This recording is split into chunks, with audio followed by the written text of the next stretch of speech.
Master your emotions. Author Thibaut Meurisse. Episode 1, உணர்ச்சிகள். Emotions பற்றியும் அது உங்கள் லைஃபை எப்படி அஃபெக்ட் பண்ணுதுங்கிறத பற்றியும் டிஸ்கஸ் பண்ணுற நிறைய புக்ஸ் இருக்கு. பட் அது எல்லாமே எமோஷன்ஸ்னா என்ன, எங்கேருந்து வருது, அதோட ரோல் என்ன, ஆர் எப்படி லைஃப் அஃபெக்ட் பண்ணுது அப்படிங்கிற ஒரு காம்ப்ரிஹென்சிவ் வியூவை கொடுக்கறது ரொம்ப ரேர். டீல் பண்ணுறதுக்கே ரொம்ப ட்ரிக்கியான விஷயங்கள்ல ஒன்று எமோஷன்ஸ். அன்ஃபார்ச்சுனேட்லி நம்ம அதோட மிஸ்டிக்கல் பவருக்கு அடிக்கடி பலியாகிறோம். அதோட ஸ்பெல்லை நம்மளால பிரேக் பண்ண முடியலங்கிறத நம்ம ரியலைஸ் பண்றோம். ஏன்னா எமோஷன்ஸ் தான் நம்ம லைஃபோட குவாலிட்டியை டிட்டர்மின் பண்ணி அதோட ஒவ்வொரு ஆஸ்பெக்டையும் அஃபெக்ட் பண்ணுது. நம்மளோட எமோஷன்ஸ் எப்படி ஒர்க் ஆகுதுங்கிறது புரிஞ்சுக்க தெரியாத நம்மளோட இன்னபிலிட்டி என்ன பண்ணும் தெரியுமா? நாம நம்மளோட ஐடியல் லைஃபை டிசைன் பண்றதையும் நம்மளோட பொட்டன்ஷியலை ஃபுல்ஃபில் பண்ணிக்கிறதையும் தடுத்துடும். நெகட்டிவ் எமோஷன்ஸை டீல் பண்ண தெரியாம இருந்தா, அல்லது எமோஷன்ஸ் எப்படி ஒர்க் ஆகுதுன்னு தெரிஞ்சுக்க நினைச்சா, உங்க பர்சனல் growthக்கு எப்படி எமோஷன்ஸை ஒரு டூலா யூஸ் பண்றதுன்னு தெரிஞ்சுக்க விரும்புனீங்கன்னா இந்த புக் உங்களுக்கானது. இந்த புக்கோட எண்ட்ல எமோஷன்ஸ் எப்படி ஒர்க் ஆகுதுன்னு நீங்க தெரிஞ்சுப்பீங்க. முக்கியமா அதை எப்படி டீல் பண்றதுங்கிறதுல ரொம்ப எக்விப்ட் ஆயிருப்பீங்க. Now to the book. Introduction பார்ட்ல என்ன சொல்லியிருக்காங்கன்னா, மைண்டுங்கிறது அதோட ஓன் பிளேஸ். அதுக்குள்ளேயே ஒரு ஹெவன் ஆஃப் ஹெல்லையும் ஹெல் ஆஃப் ஹெவனையும் உருவாக்க முடியும்னு ஜான் மில்டன்கிற போயட் சொல்லியிருக்காரு. நம்ம எல்லாருமே ஒரு வைட் ரேஞ்ச் ஆஃப் எமோஷன்ஸை லைஃப் முழுக்க எக்ஸ்பீரியன்ஸ் பண்றோம். இந்த புக்கை எழுதும்போது இந்த ரைட்டரும் எமோஷனலி நிறைய ஏற்றத்தாழ்வுகளை அனுபவிச்சதா ஒத்துக்கிறாரு. எமோஷன்ஸை அண்டர்ஸ்டாண்ட் பண்ணிக்கிறதுக்கான ஒரு கைடை மக்களுக்கு கொடுக்க போறாருங்கிற ஒரு ஐடியானால ஆரம்பத்தில் ரொம்ப எக்ஸைட்டடா இருந்தாராம். ரீடர்ஸ் அவங்களோட எமோஷன்ஸை புரிஞ்சுக்கிட்டு அதை கண்ட்ரோல் பண்ணி எப்படியெல்லாம் அவங்க லைஃப் இம்ப்ரூவ் ஆக போகுதுன்னு அவர் இமேஜின் பண்ணாராம். அவரோட மோட்டிவேஷன் பெருசா இருந்தது. இந்த புக் எப்படி வரப்போகுதுன்னு நினைச்சு பார்க்காம அவரால் இருக்க முடியல. இல்லனா ப்ராபப்ளி அவர் அப்படி நினைச்சுக்கிட்டாரு. இனிஷியல் எக்ஸைட்மெண்ட்டுக்கு பிறகு புக்கை உட்காந்து எழுத ஆரம்பிக்கிற நேரம் வந்தது.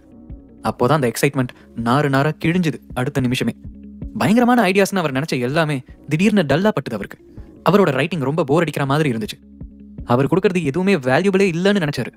டெஸ்க்ல உட்காந்து எழுதுறது ஒவ்வொரு நாளும் சேலஞ்சிங்கா மாறிக்கிட்டே வந்தது. நம்பிக்கையை இழக்க ஆரம்பிச்சாரு.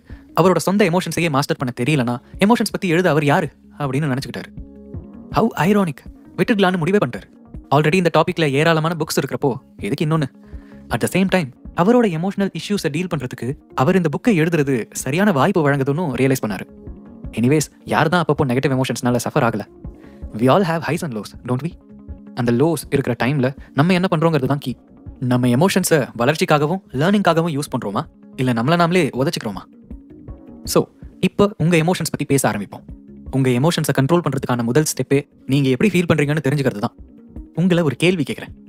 இப்போ ரைட் நவ் நீங்க எப்படி ஃபீல் பண்றீங்க?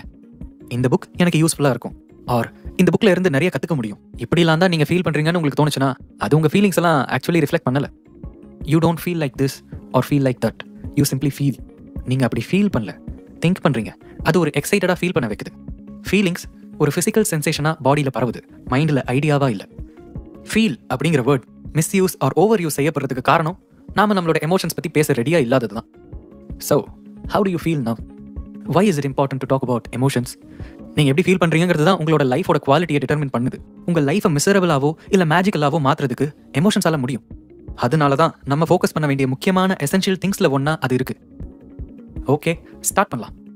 Master your life with the mastery series. Episode 2, survival mechanism. Part 1, what emotions are. எப்போவாவது எமோஷன்ஸ்னா என்ன, அது என்ன சர்வ் பண்ணுதுன்னு யோசிச்சிருக்கீங்களா? உங்களோட சர்வைவல் மெக்கானிசம் எப்படி உங்க எமோஷன்ஸை அஃபெக்ட் பண்ணுதுன்னு இதுல டிஸ்கஸ் பண்ணிருக்காங்க. அதுக்கப்புறம் ஈகோங்கிறது என்னன்னு எக்ஸ்பிளைன் பண்ணி அது எப்படி எமோஷன்ஸை இம்பாக்ட் பண்ணுதுன்னு சொல்லியிருக்காங்க. ஃபைனலா எமோஷன்ஸுக்கு பின்னாடி இருக்கிற மெக்கானிசம் என்ன அண்ட் ஏன் அது எவ்வளோ கஷ்டமா இருக்குன்னு தெரிஞ்சுக்கலாம். Number 1, how your survival mechanism affects your emotions. Negativity மேல பீப்புள் ஏன் பயாஸ்டா இருக்காங்க? உங்க பிரெயின் சர்வைவல்காக டிசைன் பண்ணப்பட்டது. இந்த புக்கை இப்போ நீங்க லிசன் பண்ணிட்டு இருக்கிறது கூட அதை தான் உணர்த்துது. ஃபார்ச்சுனேட்லி உங்களோட முன்னோர்கள் மாதிரி ஒவ்வொரு நாளும் நீங்க டெத்தை ஃபேஸ் பண்ணல. சொல்ல போனா உலகத்தோட நிறைய பகுதிகளில் வாழ்க்கை பாதுகாப்பானதா இல்ல.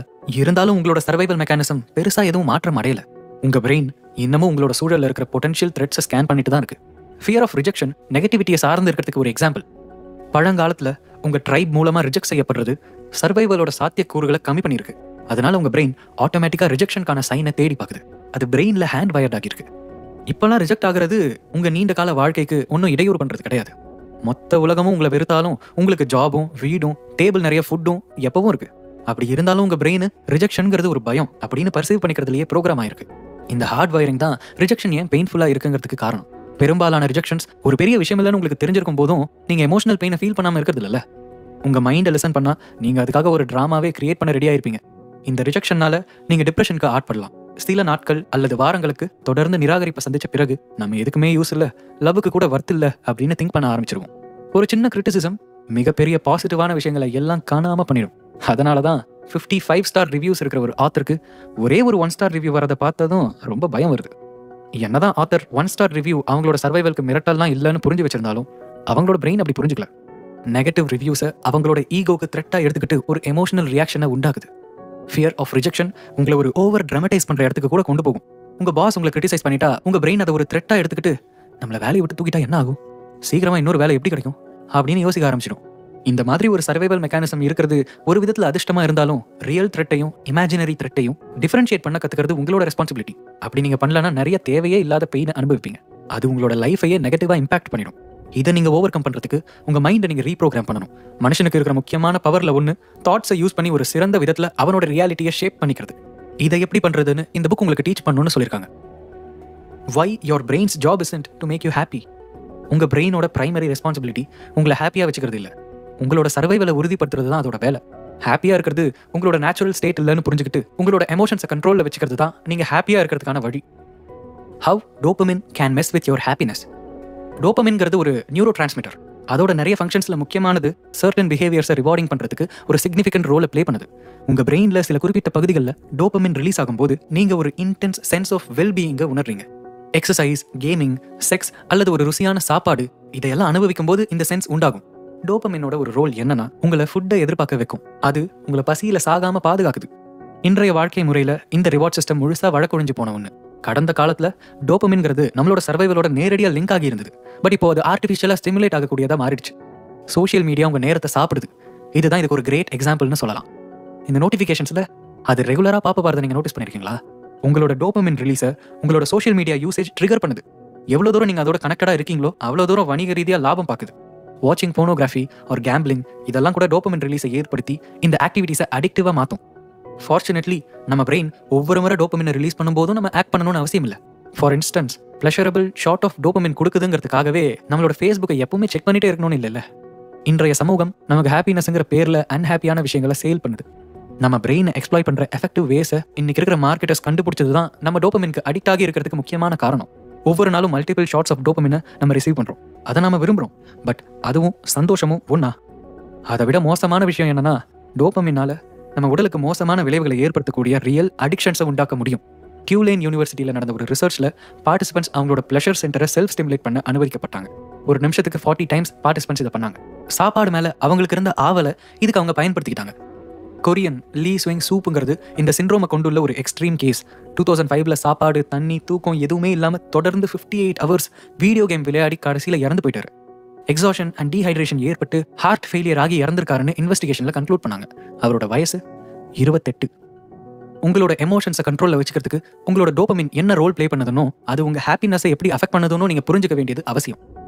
Are you addicted to your phone, இல்ல வீடியோ கேமுக்கு, இல்ல உங்க டிவிக்கு?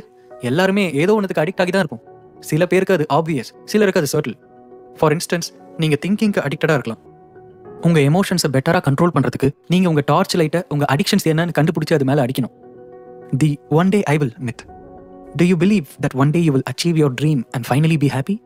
It is unlikely to happen. நீங்க உங்க கோலை அச்சீவ் பண்ண முடியும், ஆனா அதுக்கப்புறமும் ஹாப்பியா இருக்க முடியாம போகலாம். இந்த திங்கிங் உங்க மைண்ட் பிளே பண்ற another trick. உங்க மைண்ட் புதிய சூழல்களுக்கு ரொம்ப சீக்கிரமே பழகிடுது. சர்வைவ் பண்றதுக்கும் ரீப்ரொடியூஸ் பண்றதுக்குமான ஒரு ரிசல்ட் ஆஃப் எவல்யூஷனா இதை பார்க்கலாம். நீங்க ஒரு புது காரோ வீடோ வாங்கி அதுல கிடைக்கிற அந்த எக்ஸைட்மெண்ட் கொஞ்ச நாள்ல மறைஞ்சு போறதுக்கு இந்த அக்ளிமேட்டைசேஷன் ஒரு காரணமா இருக்கலாம். இந்த ஃபினாமினனுக்கு பேரு தான் hedonic adaptation. How hedonic adaptation works. ஹாப்பினஸை பற்றி உங்களுக்கு இருக்கிற ஒப்பீனியனை சேஞ்ச் பண்ணக்கூடிய ஒரு இன்ட்ரெஸ்டிங்கான ஸ்டடி பற்றி சொல்லியிருக்காங்க. 1978ல் லாட்ரி வின்னர்ஸையும் பேராப்ளஜிக்ஸையும் முன்வைத்து நடந்த அந்த ஸ்டடி ஐ ஓப்பனிங்காக இருந்திருக்கு ஆத்தருக்கு. ஒரு லாட்ரியில் வின் பண்ணுறதும் ஒரு பேராப்ளஜிக்காக மாறுறதும் எப்படி ஹாப்பினஸை இன்ஃப்ளூயன்ஸ் பண்ணுதுங்கிறத அந்த ஸ்டடி சொல்லிச்சு. நீங்கள் ஒருவேளை நம்பலாம் ஒரு விஷயத்தை நீங்கள் செஞ்சு முடிச்சுட்டா நீங்கள் ஹாப்பி ஆகிடுவீங்கன்னு. பட் மேலே சொன்ன ஸ்டடியில் சொன்ன மாதிரிலாம் இல்லை. That's not true. உங்களுக்கு என்ன நடந்தாலுமே உங்களோட ப்ரீ டிட்டர்மின்ட் லெவல் ஆஃப் ஹாப்பினஸை உங்கள் மைண்ட் ரிவர்ட் பண்ணிக்கிட்டே தான் இருக்கும் நீங்கள் அடுத்த ஈவெண்ட்டுக்கு அடாப்ட் ஆகிற வரைக்கும். ஸோ இப்போ இருக்கிறத விட ஹாப்பியாக எப்பவுமே இருக்க முடியாதுன்னு அர்த்தமா? இல்லை. சொல்ல வரது என்னன்னா எக்ஸ்டர்னல் ஈவெண்ட்ஸ் உங்களோட லெவல் ஆஃப் ஹாப்பினஸ்ல ரொம்ப மினிமல் இம்பாக்ட் தான் கொண்டிருக்கு.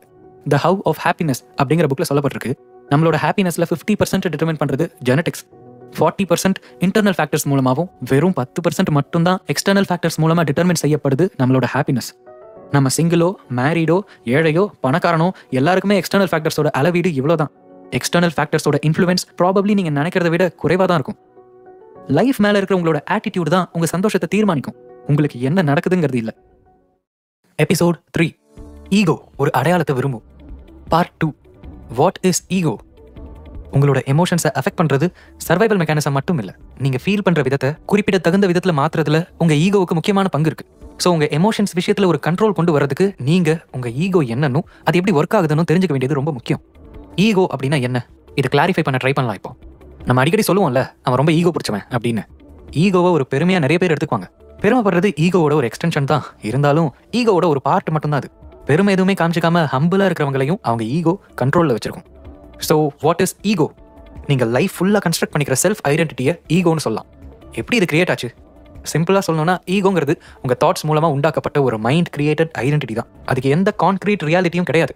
உங்களுக்கு நடக்கிற ஈவெண்ட்ஸ் எதுவுமே உள்ளர்த்தம்னு எதையுமே தாங்கி நிக்கல. உங்களோட இன்டர்பிரிட்டேஷன்ஸ் மூலமா நீங்க தான் ஒவ்வொன்றுக்கும் அர்த்தம் கொடுக்குறீங்க.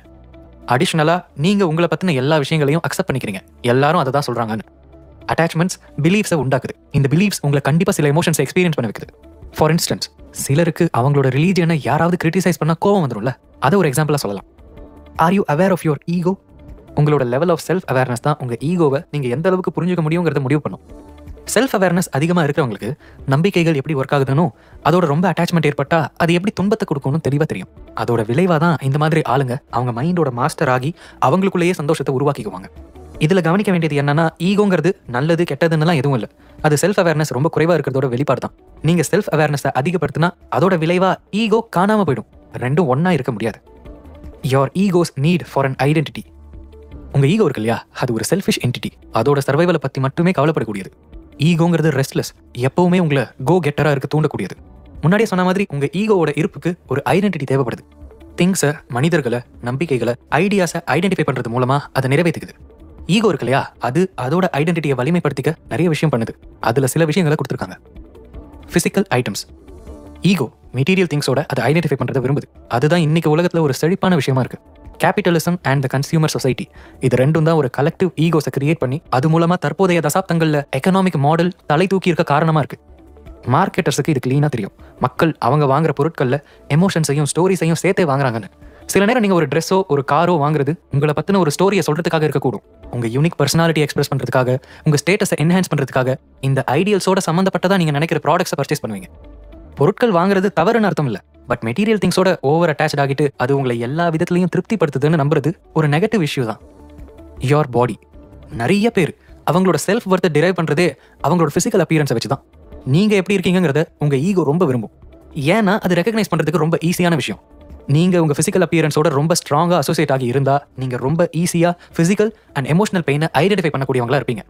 நம்பினாலும் நம்பலனாலும் நீங்க உங்க பாடியை ஐடென்டிஃபைலாம் பண்ணாம சாதாரணமா அப்சர்வ் பண்ண முடியும். Friends or acquaintances. ஈகோ அதோட சென்ஸ் ஆஃப் ஐடென்டிட்டியை மற்றவங்களோட இருக்கிற ரிலேஷன்ஷிப் மூலமாகவும் டிரைவ் பண்ணும். ஈகோ எதில் ரொம்ப ஆர்வமா இருக்கும்னா அவங்க கிட்ட இருந்து என்னெல்லாம் கிடைக்குங்கிறதுல தான். இன்னும் சொல்ல போனா ஈகோ அதோட ஐடென்டிட்டியை ஸ்ட்ரென்தன் பண்றதுக்கு மனிதர்களை பயன்படுத்திக்குது. Parent child relationships. சில பேரோட ஈகோ அவங்களோட குழந்தைகளோட ஒரு ஸ்ட்ராங் சென்ஸ் ஆஃப் அட்டாச்மெண்ட் உருவாகிறதுக்கு காரணமா இருக்கு. சில்ட்ரன் அவங்களோட பொசிஷன் நம்புற ஒரு ஃபால்ஸ் பிலீஃப் தான் இந்த அட்டாச்மெண்ட்டுக்கு காரணம். இதோட விளைவா அவங்க குழந்தைகளை எல்லா விதத்திலையும் கண்ட்ரோல் பண்ண நினைக்கிறாங்க. இவங்க விரும்புற ஒரு லைஃபை குழந்தைங்க மேல திணிக்க முற்படுறாங்க. பாட்டு போட்டி நிகழ்ச்சிகள்ல பேரண்ட்ஸ் பார்ட்டிசிபென்ட்ஸை விட அதிக உற்சாகத்தோட எக்ஸைட்மெண்டோட உட்காந்து கத்துக்கிட்டு எமோஷனல் ஆகிட்டு இருக்கிறத நீங்க பார்த்துக்கலாம். அது ஒரு சிறந்த உதாரணம். கப்பிள்ஸ். ஒருத்தர் வேணுங்கிற ஃபீலிங் ஈகோல ரொம்ப முக்கியமான பங்கு வகிக்குது. Loneliness is not cured by human company. Loneliness is cured by contact with reality, by understanding that we don't need people. இப்படி சொல்றாரு ஆந்தனி டி மெல்லோ. உங்களுக்கு ஆக்சுவலா யாருமே தேவையில்லைன்னு நீங்க ரியலைஸ் பண்ணும்போது தான் மற்றவங்களோட கம்பெனியை நீங்க என்ஜாய் பண்ண ஆரம்பிப்பீங்க. அவங்க கிட்ட எதையோ எதிர்பார்க்கறதெல்லாம் விட்டுட்டு அவங்க எதுவா இருக்காங்களோ அப்படியே அவங்களை உங்களால பார்க்கவும் அக்செப்ட் பண்ணிக்கவும் முடியும். Your beliefs. ஈகோ தன்னை வலிமைப்படுத்திக்க பிலீஃப்ஸையும் யூஸ் பண்ணுது. அவங்களோட நம்பிக்கைகளை காப்பாத்திக்க உயிரையும் கொடுக்குற அளவுக்கு அட்டாச்சா இருக்கிறவங்கள நம்ம பார்த்துருப்போம். இதுல மோசம் என்னன்னா, சில பேர் அவங்களோட ஒத்து போகாதவங்களை கொலை பண்ற அளவுக்கு கூட போறாங்க. மதம் ஒரு வெறித்தனமான பற்று உடைய மாயைக்கு சிறந்த உதாரணம். ரிலிஜியஸ், பொலிட்டிக்கல் ஆர் மெட்டாபிசிக்கல்னு எதுல வேணும்னாலும் ஈகோ அதோட நம்பிக்கையை எடுக்கும். Other objects of identification. இந்த ஈகோ இருக்கு இல்லையா, அது எதையெல்லாம் தன்னோட ஐடென்டிட்டின்னு நினைக்குதுன்னு பார்ப்போம். Your body, your name, your gender, your nationality, your culture, your family or friends, your beliefs, அதாவது political beliefs, religious beliefs etcetera. Your story, அதாவது your interpretation of the past, your expectations regarding the future. Your problems, அதாவது illnesses, financial situation, victim mind set etcetera. இது இல்லாமல் your age, your job, your social status, your role, அதாவது as employee, home maker, parental status, employment status etcetera. இது இல்லாமல் material items, அதாவது your house, car, clothes, phone, இன்னும் நிறையா. இதெல்லாம் போக your desires. The egos need to feel superior. உங்கள் ego மற்ற ஈகோஸுக்கு சுப்பீரியராக தெரிய விரும்பும். மற்றதுலேருந்து தனிச்சு தெரிகிற ஒரு ஆர்டிஃபிஷியல் செப்பரேஷனை அது உண்டாக்கிக்க நினைக்கும். மனுஷங்க மூலமாக ஈகோ தன்னோட வேல்யூவை என்ஹான்ஸ் பண்ணுது. உங்களுக்கு ஒரு ஸ்மார்ட்டான அல்லது ஃபேமஸான ஃப்ரெண்ட் இருந்தால் உங்கள் ஈகோ அதை ஸ்ட்ரென்தன் பண்ணிக்கிறதுக்கு அவங்களோட அசோசியேட் பண்ணிக்கும். இதனால தான் நிறைய பேர் அவங்களோட நண்பர்கள் எவ்வளோ பெரிய ஆளுங்க, எவ்வளோ ஸ்மார்ட்னு மற்றவங்க கிட்ட பேச ஆசைப்படுறாங்க. காசிப்பிங். மனுஷங்க ஏன் காசிப் பண்ணுறாங்கன்னா அது மற்றவங்க கிட்ட இருந்து அவங்கள வித்தியாசப்படுத்தியும் சுப்பீரியராகவும் காட்டுற மாதிரி அவங்க ஃபீல் பண்ணுறதுனால தான். இதனால தான் மற்றவங்களை கீழ்மைப்படுத்தி அவங்க பின்னாடி பேசுறத நிறைய பேர் செய்கிறாங்க. இது அவங்களையும் அவங்களோட காசிப்பிங் குரூப்பையும் ஏதோ ஒரு விதத்தில் சுப்பீரியராக ஃபீல் பண்ண வைக்குதுங்கிறது தான் இதுக்கு காரணம். Manifesting and inferiority complex. இதுக்கு பின்னாடி மற்றவங்களை விட பெரிய ஆளாக இருக்கணும்னு நினைக்கிற ஒரு டிசையர் ஒளிஞ்சிருக்கு. இந்த கேஸ்லையும் பீப்புள் சுப்பீரியராக தான் ஃபீல் பண்ணுறாங்க. எக்ஸிபிட்டிங் எ சுப்பீரியாரிட்டி காம்ப்ளெக்ஸ். இன்னும் போதுமான அளவுக்கு நம்ம சரியா இல்லை அப்படின்னு நினைக்கிற ஒரு எண்ணம் இதுக்கு பின்னாடி ஒளிஞ்சிருக்கு. புகழுக்கு ஏங்குறது. இது ஒரு இல்யூஷன் ஆஃப் சுப்பீரியாரிட்டியை கிரியேட் பண்ணுது. அதனால தான் எல்லாரும் ஃபேமஸ் ஆகணும்னு நினைக்கிறாங்க. Being right. ஈகோ எப்பவுமே சரியா பர்ஃபெக்டாக இருக்கணும், சரியானதை தான் செய்யணும் அப்படின்னு நினைக்குது. ஹிட்லர்ல இருந்து நெல்சன் மண்டேலா வரைக்கும் எல்லாருமே அவங்க சொல்றது சரின்னு நம்பினவங்க தானே. பெரும்பாலான மக்கள் நினைக்கிறாங்க அவங்க ரொம்ப சரியா தான் இருக்காங்கன்னு. பட் எப்படி எல்லாருமே சரியா இருக்க முடியும்? கம்ப்ளைனிங். இந்த கம்ப்ளைண்ட் பண்ணிக்கிட்டே இருக்கிறவங்க இருக்காங்களே, அவங்க எப்பவுமே அவங்க சரியா தான் இருக்காங்கன்னு மற்றவங்க தான் சரியா இல்லைன்னு நம்புறவங்க.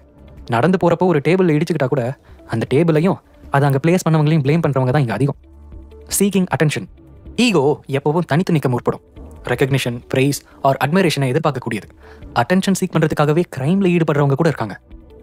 Your ego's impact on your emotion.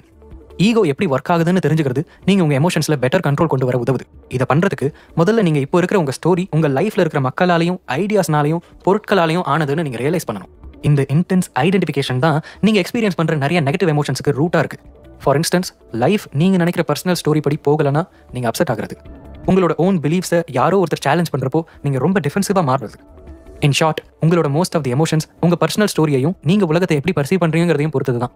பொருள்கள் மேலே, மற்றவங்க மேலே, நம்பிக்கைகள் மேலே உங்களுக்கு இருக்கிற அட்டாச்மெண்ட்ஸை குறைச்சி ஒரு வேறு விதமான லைஃப்பை நீங்கள் வாழ முற்படும் போது தான் நிறைய பாசிட்டிவ் எமோஷன்ஸை நீங்கள் எக்ஸ்பீரியன்ஸ் பண்ணுவீங்க. நடக்கிற விஷயங்களை நீங்கள் எப்படி இன்டர்பிரட் பண்ணிக்கிறீங்கிறத பற்றி அடுத்தது விரிவாக பேசியிருக்காங்க. எபிசோட் 4, உணர்ச்சிகளின் இயல்பு. The nature of emotions. எமோஷன்ஸுங்கிறது வருவதும் போவதுமா இருக்கக்கூடிய விஷயம்னு புரிஞ்சுக்கிறது முக்கியமானது. சில நேரம் ஹாப்பியாக இருப்பீங்க, சில நேரம் காரணமே தெரியாமல் சோகமாக இருப்பீங்க. உங்கள் எமோஷன்ஸ் மேலே ஓரளவுக்கு கண்ட்ரோல் இருந்தாலுமே அதோட யூகிக்க முடியாத நேச்சரை நீங்கள் ரெகக்னைஸ் பண்ணி தான் ஆகணும். எப்போவுமே சந்தோஷமாகவே இருக்கணும்னு நீங்கள் எதிர்பார்த்தா அது நடக்கவே நடக்காது. சந்தோஷமாக இல்லாததுக்காக உங்களை நீங்களே பிளேம் பண்ணுற ரிஸ்க் தான் அதில் இருக்கும். எமோஷன்ஸை கண்ட்ரோலில் வச்சுக்க முயற்சி செய்ய ஆரம்பிக்கும் போதே அதோட டிரான்சியன்ட்டை நீங்கள் அக்செப்ட் பண்ணிக்கணும். அதை அது போக்கில் வந்து போக விட்டுறணும். ஏன் நான் சோகமாக இருக்கேன், எனக்கு என்ன ஆச்சு, சோகமே இருக்கவே கூடாதுன்னுலாம் சிந்திக்காம அந்த ரியாலிட்டியை உள்ளபடியே அதோட போக்கிலேயே கடந்து வர பழகணும். நீங்கள் எவ்வளோதான் மென்டலி டஃப்பான ஆளாக இருந்தாலும் உங்கள் மைண்டு சோகம், துக்கம், கவலைன்னு எல்லா விதமான உணர்ச்சிகளுக்கும் உள்ளாக தான் செய்யும். பட் இதெல்லாம் தொடர்ச்சியானது இல்லை. சில நேரங்களில் டிசப்பாயின்மெண்ட், இன்செக்யூரிட்டின்னு பல விதமான எமோஷன்ஸ் உண்டாகி அவமானமாக ஃபீல் பண்ண நேரலாம். நீங்கள் நினைக்கிற ஒரு ஆளை உங்களால் வர முடியாதுன்னு செல்ஃப் டவுட் பண்ணிக்கலாம். But that's okay, because emotions வரும் தான். பட் அது அப்படியே போயிடும்னு புரிஞ்சுக்கிறது முக்கியம். Your negative emotions are not bad or useless. Negative emotions வரதால நீங்கள் உங்களையே பிளேம் பண்ணிக்கலாம், அல்லது மென்டலி வீக்னு நீங்களே நினச்சிக்க கூடும். ஏதோ தப்பாக இருக்கான்னு கூட நீங்கள் நினச்சிக்கலாம். உங்கள் இன்னர் வாய்ஸ் என்ன தான் சொன்னாலும் அதெல்லாம் தாண்டி உங்கள் எமோஷன்ஸ் பேட் ஆனது இல்லை. Emotions are simply emotions, nothing more. டிப்ரெஸ்டாக ஃபீல் பண்ணுறதாலேயே நீங்கள் ஒன்றும் 3 வீக்ஸுக்கு முன்னாடி இருந்ததை விட இப்போ குறைஞ்சி போயிடல. சோகமாக இப்போ இருக்கிறதால நீங்கள் இனிமேல் சிரிக்கவே போகிறதில்லன்னு அர்த்தம் இல்லை. பட் எமோஷன்ஸை இன்டர்பிரேட் பண்ணிக்கிறது, பிளேம் கேமுக்கு உள்ளாகிறது, இதெல்லாம் எமோஷன்ஸில் சேராது. இதை நீங்கள் நினைவில் வச்சுக்கணும். நெகட்டிவ் எமோஷன்ஸ் ஆக்சுவலி ஹெல்ப் பண்ணும். சில நேரம் டாப்புக்கு போகிறதுக்கு நீங்கள் ரொம்ப கீழே வர வேண்டியிருக்கும். உலகத்திலேயே டஃபஸ்ட் பர்சனாக இருந்தவங்க கூட டிப்ரெஷனுக்கு உள்ளாகிருக்காங்க. The positive role of negative emotions. Emotions உங்கள் லைஃப்பை டஃப் ஆகிறதுக்காக இல்லை, அது உங்களுக்கு எதையோ உணர்த்துது. அது இல்லாமல் நீங்கள் வளர முடியாது. உங்கள் நெகட்டிவ் எமோஷன்ஸை ஃபிசிக்கல் பெயினுக்கு சமமாக பாருங்கள். ஃபிசிக்கல் பெயின் யாருக்குமே தாங்க முடியாதது தான், பிடிக்காது தான். ஆனால் அது இல்லைன்னா நீங்கள் உயிர் வாழ முடியாது. ஏதோ ஒரு பிரச்சனை இருக்குன்னு உணர்றதுக்கு ஃபிசிக்கல் பெயின் ஒரு பவர்ஃபுல் சிக்னலை கொடுத்து ஆக்ஷன் எடுக்க வைக்குது. உங்கள் டாக்டரை கன்சல்ட் பண்ணுறதா இருக்கலாம். அது மூலமாக ஒரு முக்கியமான சர்ஜரி பண்ண வேண்டி இருக்கிறது உங்களுக்கு தெரிய வரலாம். டயட், எக்ஸசைஸ் பண்ண வேண்டியதை பற்றி தெரிய வரலாம். ஃபிசிக்கல் பெயின் இல்லைனா நீங்கள் இந்த மாதிரியான எந்த விஷயங்களையும் செய்யறதுக்கான தூண்டுதல் இருக்காது. எமோஷன்ஸும் அப்படி தான் ஒர்க் ஆகுது. அது உங்கள் கரண்ட் சிச்சுவேஷனில் நீங்கள் என்ன செய்யணுங்கிற சிக்னலை கொடுக்குது. சிலரை வாழ்க்கையிலிருந்து விலக்கி வைக்கிறதா இருக்கலாம், உங்கள் ஜாபை விட்டுட வேண்டியதாக கூட இருக்கலாம். த ஃப்ளீட்டிங் நேச்சர் ஆஃப் எமோஷன்ஸ். நீங்கள் எவ்வளோ துக்கத்தை அனுபவிச்சாலும், எவ்வளோ கவலையில் வேதனையில் இருந்தாலும் அது ஒரு விஷயமே இல்லை. எல்லாமே கடந்து போகும். கடந்த காலத்தில் நீங்கள் அனுபவிச்ச நெகட்டிவ் எமோஷன்ஸை பாருங்கள். உங்கள் லைஃபோட வர்ஸ்ட் டைமை நினச்சி பாருங்கள். இந்த கடினமான நேரங்கள்ல நீங்க எமோஷனலி ரொம்ப டிஃபிகல்ட்டான ஸ்டேட்ல இருந்திருக்க கூடும். அதுல இருந்து எஸ்கேப்பே ஆக முடியாதுன்னு நினைச்சிருப்பீங்க. இனிமே சந்தோஷமாவே இருக்க போறது இல்லைன்னு கூட தோணிருக்கும். பட் அதுவுமே முடிஞ்சு போச்சு. உங்க எமோஷன்ஸ் வரும் போகும். உங்க டிப்ரெஷன், சேட்னஸ், கோவம்னு எல்லாமே மறைஞ்சு போயிடும். த ட்ரிக்கினஸ் ஆஃப் எமோஷன்ஸ் உங்க எக்ஸ்பீரியன்ஸோட குவாலிட்டியில இருக்கிற கரையை நீக்கிற ஒரு ஃபில்டரா நெகட்டிவ் எமோஷன்ஸ் செயல்படுது. நெகட்டிவ் எபிசோட்ல இந்த ஃபில்டர் மூலமா தான் எல்லா அனுபவங்களும் பர்சீவ் பண்ணப்படுது. உங்க ஒருத்தரை தவிர மற்ற எல்லாமே இந்த உலகத்திலேயே அப்படியே இருக்கிறப்போ நீங்க மட்டும்தான் ஒரு வித்தியாசமான அனுபவத்தை உணர்றீங்க. நீங்க எப்படி ஃபீல் பண்றீங்கிறத பொறுத்து. நீங்க டிப்ரெஸ்டா இருக்கும்போது ஃபுட்டை என்ஜாய் பண்ண முடியாது, ஒரு மூவியை என்ஜாய் பண்ண முடியாது, எந்த ஆக்டிவிட்டிலையும் என்கேஜா இருக்க முடியாது. நீங்க அந்த நேரத்துல எல்லா விஷயத்திலையும் இருக்கிற நெகட்டிவ் திங்ஸை மட்டுமே தான் பார்ப்பீங்க. இன்னொரு விதத்துல பாசிட்டிவான மூட்ல இருக்கிறப்போ உங்க கண்ணுக்கு எல்லா விஷயங்கள்லயும் இருக்கிற நேர்மறையான விஷயங்கள் தான் தெரியும். இந்த புக்கை முழுசா படிச்சு முடிச்சிட்ட பிறகு இனிமே டிப்ரெஷனே வராத ஸ்டேட்டுக்கு போயிடுவோம்னு நீங்க நினைக்கலாம். அப்படிலாம் இல்ல. ஆத்தர் சொல்றாரு, அவரோட ஃபீலிங்ஸ் மூலமா ஈஸியா முட்டாளாக்கப்படுவாராம். அவரோட எமோஷன்ஸ் இல்லைன்னு தெரிஞ்சாலும் அதுக்கு ரொம்ப கிரெடிட் கொடுத்து அது ஒரு தற்காலிகமான விருந்தாளிங்கிறத ரியலைஸ் பண்ணாம விட்டுடுவாராம். எமோஷன்ஸ் வரும் போகும், ஆனா நம்ம அப்படியே தான் இருக்கும். ஒரு மோசமான சூழலை கடந்து வந்துட்ட பிறகு நம்மளே ஃபீல் பண்ணிப்போம், அடடா இதுக்கா இவ்வளோ டென்ஷன் ஆனோ அப்படின்னு. இன்ட்ரெஸ்டிங்கான விஷயம் என்னன்னா, எப்பவுமே உங்க ஸ்டேட் ஆஃப் மைண்ட்ல வர சடன் சேஞ்சுக்கு எக்ஸ்டர்னல் ஃபேக்டர்ஸ் காரணம் இல்லை. இதே சிச்சுவேஷன்ல, இதே ஜாப்ல, இதே அமௌண்ட் ஆஃப் மணி உங்க பேங்க் அக்கௌண்ட்ல இருக்கிறப்போ ஒவ்வொரு முறையும் வெவ்வேறு விதமான எமோஷன்ஸை ஃபேஸ் பண்ணக்கூடும். உங்க கடந்த காலத்தை திரும்பி பார்த்தீங்கன்னா இது உங்களுக்கு புரிய வரும். நீங்க பவுன்ஸ் பேக் ஆகி டிஃபால்ட் ஸ்டேட் ஆஃப் மைண்டுக்கு வரதுக்கு முன்னாடி சில ஹவர்ஸோ இல்ல சில நாட்களோ ஒரு மைல்டு டிப்ரெஷன்ல இருந்திருப்பீங்க. உங்களோட இந்த டைம் பீரியட்ல வெளிப்புற சூழல்ல எதுவும் மாறல, உங்களோட இன்டர்னல் டயலாக் ஒன்றை தவிர. எப்போல்லாம் நமக்கு இந்த மாதிரியான ஈவெண்ட்ஸ் நடக்குதுன்னு தெரிஞ்சுக்கிறதுல கான்ஷியஸா எஃபர்ட் போடணும்னு சொல்றாரு author. The evil power of emotions. Negative emotions ஒரு ஸ்பெல் மாதிரியா. அதோட பிடியில நீங்க சிக்கி இருக்கிறப்போ மீண்டு வரது சாத்தியமே இல்லைன்னு தோணுமா? அந்த தாட்ஸையே வலுக்கட்டாயமா பிடிச்சிக்கிட்டு இருக்கிறது யூஸ்லெஸ்னு உங்களுக்கு தெரிஞ்சிருந்தாலும் நீங்க அதோட ஃப்ளோல தான் போயிட்டு இருப்பீங்க. இதுல ரொம்ப இன்டென்ஸான ஈர்ப்பை ஃபீல் பண்ண இன்னும் மோசமான நிலைமைக்கு போகக்கூடும். இந்த நேரத்துல எந்த ரேஷனல் ஆர்குமெண்ட்டும் ஒர்க் அவுட் ஆகாது. இந்த எமோஷன்ஸ் எவ்வளவு தூரம் உங்க லைஃப்ல ஃபிட் ஆகுதோ அந்த அளவுக்கு அதிகமா நீங்க அதுக்கு ஆளாவீங்க. ஃபார் இன்ஸ்டன்ஸ், நீங்க எதுக்குமே சரிப்பட்டு வர மாட்டீங்கன்னு நீங்க நம்பினா உங்களுக்கு குற்ற உணர்ச்சியோ இல்ல அவமானகரமான எண்ணமோ அடிக்கடி தோணலாம். ஏன்னா இந்த எமோஷன்ஸை அடிக்கடி அனுபவிச்சதால இதெல்லாமே ஆட்டோமேட்டிக் ரெஸ்பான்ஸா மாறிடுச்சு. த ஃபில்டரிங் பவர் ஆஃப் எமோஷன்ஸ் உங்க எமோஷனல் ஸ்டேட் உங்க லைஃபோட அவுட்லுக்கை அஃபெக்ட் பண்ணி உங்களை வித்தியாசமா நடந்துக்கவும் பிஹேவ் பண்ணவும் வைக்கும். நீங்க பாசிட்டிவ் ஸ்டேட்ல இருக்கிறப்போ உங்களுக்கு நிறைய எனர்ஜி இருக்கும். இந்த எனர்ஜி உங்களுக்கு சில விஷயங்களை வழங்குது. நீங்க செய்யற எல்லாத்துலயும் நிறைய நம்பிக்கையை கொடுக்குது. நியூ ஆக்ஷன்ஸ் எப்படி லைஃபை இம்ப்ரூவ் பண்ணுதுங்கிற ஒரு திறப்பை ஏற்படுத்துது. உங்க கம்ஃபர்ட் ஜோனை உடைக்கிறதுக்கான எபிலிட்டியை கொடுக்குது. பெட்டர் ஐடியாஸ் வரதுக்கும் படைப்பாற்றல் மேம்படுறதுக்கும் ஹெல்ப் பண்ணுது.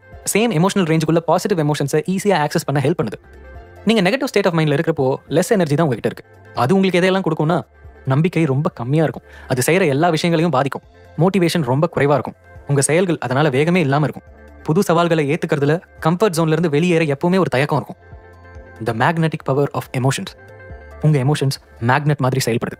சேம் வேவ்ல இருக்கிற தாட்ஸை அட்ராக்ட் பண்ணுது.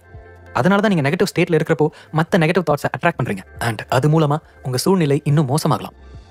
Braking the magnetic power of emotions. உங்களுக்கு ஒர்க்ல ஒரு பேட் டே, மோசமான மூட்ல இருக்கீங்கன்னு வச்சுக்கலாம். நீங்க இருக்கிற நெகட்டிவ் ஸ்டேட் நிறைய நெகட்டிவ் தாட்ஸை அட்ராக்ட் பண்ணக்கூடியது. திடீர்னு நீங்க 30 வயசாகி சிங்கிளா இருக்கிறத நினைச்சு கவலைப்படுறீங்கன்னு வச்சுக்கலாம். ஓவர் வெயிட்டா இருக்கீங்கன்னு உங்களை நீங்களே ப்ளேம் பண்ணிக்கிறீங்க. அதே நேரம் உங்களுக்கு சாட்டர்டே ஆஃபீஸ் போய் செய்ய வேண்டிய வேலையும் உங்க ஜாப் எவ்வளவு உங்களுக்கு கடுப்பேத்துதுங்கிறதும் கண் முன்னாடி வந்து நிற்கும். லோவா ஃபீல் பண்றப்போ நெகட்டிவ் தாட்ஸ் எப்படி ஈஸியா அட்ராக்ட் ஆகுதுன்னு புரியுதா? ஆத்தர் அவரோட ரியல் லைஃப் ப்ராப்ளம் ஒன்று ஷேர் பண்ணியிருக்காரு. அவருக்கு நீ ப்ராப்ளம்ஸ் இருந்திருக்கு. அதனால ஸ்போர்ட்ஸ்ல ப்ராக்டிஸ் பண்ண முடியாம இருந்ததான். அவருக்கு ஸ்போர்ட்ஸ் ரொம்ப பிடிக்குங்கிறதால அந்த இன்ஜுரிஸ்லாம் அவருக்கு எமோஷனல் பெயினை ஏற்படுத்தியிருக்கு. ஃபார்ச்சுனேட்லி அவருக்கு நீ பெயின் எப்போவாவது தான் ஃபீல் ஆகும். ஆனா அது அந்த நேரத்தில் நெகட்டிவ் எமோஷன்ஸை ட்ரிகர் பண்ணும். ஒரு நாள் அவரோட தாட் ப்ராசஸை அப்சர்வ் பண்ணார். அவரோட நீல அவர் எக்ஸ்பீரியன்ஸ் பண்ற பெயின் இன்னும் நெகட்டிவ் எமோஷன்ஸை ட்ரிகர் பண்ணி அதுக்கு ஒரு ஃபீட்பேக் லூப்பை உண்டாக்குச்சு. அந்த பெயின் அவரோட லைஃப்ல சரியா போகாத எல்லா விஷயங்களையும் ஃபோக்கஸ் பண்ண வச்சிருக்கு. அவரோட ஜாப்ல இருந்து பர்சனல் லைஃப் வரைக்கும். அதோட ரிசல்ட்டா நெகட்டிவ் எமோஷன்ஸ் நாள் கணக்குல வார கணக்குல தங்கிடுமா. அவர் சொல்ல வரது தான், நம்ம லைஃப் எவ்வளவுதான் அருமையா இருந்தாலும் எப்பவுமே ப்ராப்ளம்ஸ்லயே ஃபோக்கஸ்டா இருந்தா கவலைப்பட்டுக்கிட்டே தான் இருப்போம். ஸோ நெகட்டிவ் எமோஷன்ஸை ரெடியூஸ் பண்றதுக்கு நம்மளோட இஷ்யூஸை கம்பார்ட்மெண்டலைஸ் பண்ண கத்துக்கணும். தேவையில்லாத விஷயங்களை கிளறி சம்பந்தமே இல்லாத வெவ்வேறு விஷயங்களை முடிச்சு போட்டு சில நேரம் நம்ம மைண்ட் ஓவர் ட்ராமடைஸ் பண்ணிக்கும். அது உங்களை மோசமா மட்டுமே ஃபீல் பண்ண வைக்கும். அதனாலதான் நெகட்டிவ் எமோஷன்ஸ் உங்க மைண்டுக்குள்ள மட்டும் தான் இருக்கு, வெளியில எல்லாமே சரியா தான் இருக்குன்னு நம்பணும். தனித்தனியா எடுத்துக்கிட்டா உங்க பிரச்சனைகள் அவ்வளவு பெரிய விஷயம்லாம் இல்லவே இல்லை. அது எல்லாத்தையும் ஒரேடியா நீங்க சரி பண்ணணும்னு எந்த ரூலும் இல்லையே. எப்படி ஃபீல் பண்றீங்கன்னு கவனிக்க ஆரம்பிங்க. நெகட்டிவ் எமோஷன்ஸை பதிவு பண்ணுங்க. எதெல்லாம் அதை ட்ரிகர் பண்ணுதுன்னு பாருங்க. இதை எவ்வளவு நிறைய பண்றீங்களோ அவ்வளவு தூரம் ஸ்பெசிபிக் பேட்டர்னை உருவாக்குறீங்க. எக்ஸாம்பிளுக்கு, சில நாட்களுக்கு நீங்க சோகமா இருக்கிறப்போ இந்த கேள்விகளை கேட்டு பார்க்கணுமா. What triggered my emotions? What fueled them over the 2 days? What story was I telling myself? How and why did I get out of my slump? What can I learn from this episode? இந்த கேள்விகளுக்கு பதில் தேடுறது ரொம்ப முக்கியமானது. இதே விதமான பிரச்சனைகள் ஃபியூச்சர்ல வரும்போது அதை டீல் பண்ண இது உங்களுக்கு ஹெல்ப் பண்ணும். எபிசோட் 5. பிரச்சனை வெளியில இல்ல, your emotional accessibility. உங்கள் எமோஷனல் ஸ்டேட்டுக்கு பொருந்தக்கூடிய தாட்ஸை நீங்கள் அட்ராக்ட் பண்ணுவீங்கன்னு முன்னாடியே பார்த்தோம்ல, அதோட ஆப்போசிட்டும் உண்மைதான். நீங்கள் எப்படி ஃபீல் பண்ணுறீங்கிறதுல இருந்து அவுட் ஆஃப் சிங்கில் இருக்கக்கூடிய தாட்ஸை உங்களால் அட்ராக்ட் பண்ண முடியாது. ஒரு நெகட்டிவ் ஸ்டேட் ஆஃப் மைண்டில் இருக்கிறப்போ பாசிட்டிவான எண்ணங்கள் அப்பப்போ கிராஸ் ஆகி மறைஞ்சாலும் அதை தக்க வச்சுக்கவோ அதோட அசோசியேட் ஆகி எமோஷனல் ஸ்டேட்டை உடனே மாற்றிக்கவோ முடியாதுன்னு சொல்லியிருக்காங்க. Your emotional set point. நீங்கள் துக்கத்தில் இருக்கிறப்போ சியர் அப் பண்ணவோ இல்லை கிராட்டிடியூடை எக்ஸ்பிரஸ் பண்ண சொல்லியோ யாராவது சொல்லியிருக்காங்களா? அது ஹெல்ப் பண்ணுச்சா? It probably didn't. ஏன்னா நீங்கள் இருக்கிற எமோஷனல் ஸ்டேட் இந்த விதமான எமோஷன்ஸை ஆக்சஸ் பண்ண அனுமதிக்கல. Ask and it is given அப்படிங்கிற புக்கில் சொல்லியிருக்காங்க எமோஷனல் ரேஞ்சஸ் எப்படி கனெக்ட் ஆகி இருக்கு, எப்படி பாசிட்டிவ் எமோஷன்ஸ்லேருந்து நெகட்டிவ் எமோஷன்ஸுக்கு கொஞ்சம் கொஞ்சமாக முன்னேறதுன்னு. இந்த மாடலில் அந்த ஏனியில் அடிமட்டத்தில் இருக்கிறது தான் கோபம்ங்கிற எமோஷனை பின்தொடர்ந்து வரக்கூடிய டிப்ரெஷன் ஆர் ஹோப்லெஸ்னஸ். ஆத்தர் சொல்றாரு, ரீசெண்டாக கொஞ்ச நேரம் டிப்ரெஸ்டாக இருந்த பிறகு அவருக்கு ஒரு விதமான கோபம் உண்டாகிருக்கு. எக்ஸ்கியூசஸ் கேட்டு கதையெல்லாம் சொல்லி அவருக்கு டயர்ட் ஆயிடுச்சான். அதுக்கு அவரோட கோவத்தை ஒரு ஃபியூவலாக எடுத்துக்கிட்டு அவர் ரொம்ப நாளாக அவாய்ட் பண்ணிட்டு வந்த டாஸ்க்கை கம்ப்ளீட் பண்ணியிருக்காரு. அதோட ரிசல்ட்டா அவரால் ஒரு மொமெண்டம் கிரியேட் பண்ணி எமோஷனல் லேடர்ல ஒரு பெரிய படி மேலே ஏறி இருக்காரு. எப்போல்லாம் நீங்க நெகட்டிவ் எமோஷன்ஸை எக்ஸ்பீரியன்ஸ் பண்றீங்களோ அப்போ அந்த எமோஷன் உங்களுக்கு நிறைய எனர்ஜியை கொடுக்குதுன்னு கவனிங்க. ஆங்கர் இந்த மாதிரியான சோ கால்டு நெகட்டிவ் எமோஷன்ஸ் உங்களோட ஹோப்லெஸ்னஸ் மாதிரியான டிஸ்எம்பவரிங் எமோஷன்ஸை ஓவர் கம் பண்றதுக்கு உங்களுக்கு உதவி பண்ணும். நீங்க எப்படி ஃபீல் பண்றீங்கன்னு உங்களுக்கு தான் தெரியும். அதனால இப்போ கோவம் சரியா படுதுன்னா accept it. Emotions and mental suffering. நீங்க உங்க லைஃப்ல நிறைய அன்னெசரி பெயின்ஸை உண்டாக்கிருக்கீங்கன்னு சொன்னா நம்ப முடியுதா? ஒவ்வொரு முறை நீங்கள் ஒரு தாட்லையோ எமோஷன்லையோ லாக் ஆகும்போதும் சஃபர் ஆகுறீங்க. ஃபிசிக்கல் பெயினுக்கு நீங்கள் எப்படி ரியாக்ட் பண்ணுறீங்களோ அதே மாதிரி தான் எப்போல்லாம் பெயினை ஃபீல் பண்ணுறீங்களோ அப்போல்லாம் உங்களோட ஃபர்ஸ்ட் ரியாக்ஷன் அந்த பெயினை இன்டர்பிரட் பண்ணுறது தான். அப்படி செய்யும்போது நீங்கள் நெகட்டிவ் தாட்ஸ் ஜென்ரேட் பண்ணுறீங்க. இந்த தாட்ஸோட உங்களுக்கு இருக்கிற ஐடென்டிஃபிகேஷன் தான் உங்களுக்கு மற்ற சஃபரிங்கை உண்டாக்குது. இந்த சூழலில் உங்களுக்கு என்னெல்லாம் தோண வாய்ப்பு இருக்குன்னு ஒரு லிஸ்ட் கொடுத்துருக்காங்க. What if this pain never goes away? What if I can't do X Y Z anymore because of the pain? What if it gets worse? What if I need to undergo surgery? What if I can't go to work? I have an important project. I must finish on time. With this pain, today is going to be challenging. I don't have money. How will I pay for the hospital bills if things get worse? இந்த internal dialogue சஃபரிங்கை உண்டாக்கும். ஆனால் பிரச்சனையை சரி பண்ண எந்த ஹெல்ப்பும் பண்ணாது. நீங்கள் வேற எந்த கவலையோடவும் அட்டாச் ஆகாமல் இப்பவும் ப்ராப்பராக ஃபங்க்ஷன் ஆகவும் முறையான ஆக்ஷன் எடுக்கவும் உங்களால் முடியும். நெகட்டிவ் எமோஷன்ஸில் எந்த பிரச்சனையும் இல்லை. அது கூட நீங்கள் உண்டாக்கிக்கிற மென்டல் சஃபரிங்கில் தான் பிரச்சனையே. மென்டல் சஃபரிங்க்கு இன்னொரு எக்ஸாம்பிள் ப்ரோக்ராஸ்டினேஷன். நீங்கள் ஆல்ரெடி ஈஸியாக செஞ்சு முடிச்ச சில டாஸ்க்ஸை இப்போ நாள் கணக்கில் வார கணக்கில் முடிக்காமல் டிலே பண்ணுறீங்களா? ஆத்தர் கூட பண்ணியிருக்கிறதா சொல்கிறாரு. சைக்காலஜிஸ்ட் சொல்கிறாங்க நம்மளோட எனர்ஜியை அதிகமாக கன்சியூம் பண்ணுறது மென்டல் சஃபரிங் தான். நாள் முழுக்க ஒரே டெஸ்கில் உட்காந்துட்டு இருக்கிறதுக்கு இவ்வளோ டயர்டாகக்கூடாது தான். ஆனால் எண்ட் ஆஃப் த டேல நம்மள யார் டயர்டாகாமல் இருக்கும்? மனுஷங்க அவங்களுக்கு அவங்களே உண்டாக்கிக்கிற வலியோட அளவு ரொம்ப ரொம்ப பெருசு. இந்த புக்கை நம்ம முழுசாக படித்த பிறகு பாஸ்ட்டை பற்றி மட்டுமே புலம்பிக்கிட்டே இருக்கிறவங்கள பார்ப்போமா, ப்ரெடிக்டே பண்ண முடியாத ஃபியூச்சரை பற்றி புலம்புறவங்களையும் மீட் பண்ணுவோமா, ரிப்பீட்டட் தாட்ஸ் உள்ளவங்களை அவங்க மைண்டில் மட்டுமே இருக்கிற பிரச்சனையே பிடிச்சி வச்சுக்கிட்டு இருக்கிறவங்களையும் சந்திப்போம்னு சொல்கிறாங்க. ஆயிரம் வருஷமாக யோகிகள் சொல்லிக்கிட்டு இருக்காங்க ப்ராப்ளம்னு ஒன்று இருக்கிறது நம்ம மைண்டில் தான், நம்ம இன்னர் செல்ஃபை பார்க்க கற்றுக்கணும்னு சொல்லிட்டு வராங்க. பட் யார் இன்னைக்கு கேட்குறோம் அதையெல்லாம்? நிறைய பேர் நம்மளோட ப்ராப்ளம்ஸுக்கு அடிக்ட் ஆகிட்டோம். அடுத்த ஸ்டெப்புக்கு போகிறதுக்கு பதிலாக நம்ம கம்ப்ளைண்ட் பண்ணுறோம், மற்றவங்களை ப்ளேம் பண்ணுறோம், இல்லைனா நம்ம பிரச்சனையை மட்டுமே பேசிக்கிட்டு இருக்கோம். அதை சால்வ் பண்ண எந்த ஸ்டெப்பும் எடுக்காமல். இந்த மென்டல் சஃபரிங்கை ரெடியூஸ் பண்ணுறதுக்கு ஒரே வழி நம்மளோட எமோஷன்ஸை எதிர்மறையான வழியில் இன்டர்பிரட் பண்ணிக்கிறத தடுக்கிறது தான். வை ப்ராப்ளம்ஸ் டோன்ட் எக்ஸிஸ்ட். இன்னும் கொஞ்சம் முன்னோக்கி போய் ரியாலிட்டியை அப்ஜெக்டிவாக பார்த்தா ப்ராப்ளம்னு ஒன்று ஆக்சுவலாக இல்லவே இல்லைன்னு சொல்ல முடியும். ஏன்னா what you don't focus on doesn't exist. பிரச்சனைங்கிறது எப்போ இருக்குன்னா நீங்கள் அதுக்கு அட்டென்ஷன் கொடுக்கும்போது தான். உங்கள் மைண்டோட பர்ஸ்பெக்டிவில் சொல்ல போனால் நீங்கள் யோசிச்சே பார்க்காத ஒரு விஷயம் எக்ஸிஸ்டிங்காகவே இல்லை. ஒரு ஆக்சிடென்ட்ல ஒருத்தருக்கு 2 காலம் போயிருச்சுன்னு வைங்க, அதை அவர் அக்செப்ட் பண்ணிக்கிட்டு அதை பற்றி சிந்திக்கிறத நிறுத்திட்டா அவருக்கு மென்டல் சஃபரிங்கே இருக்காது.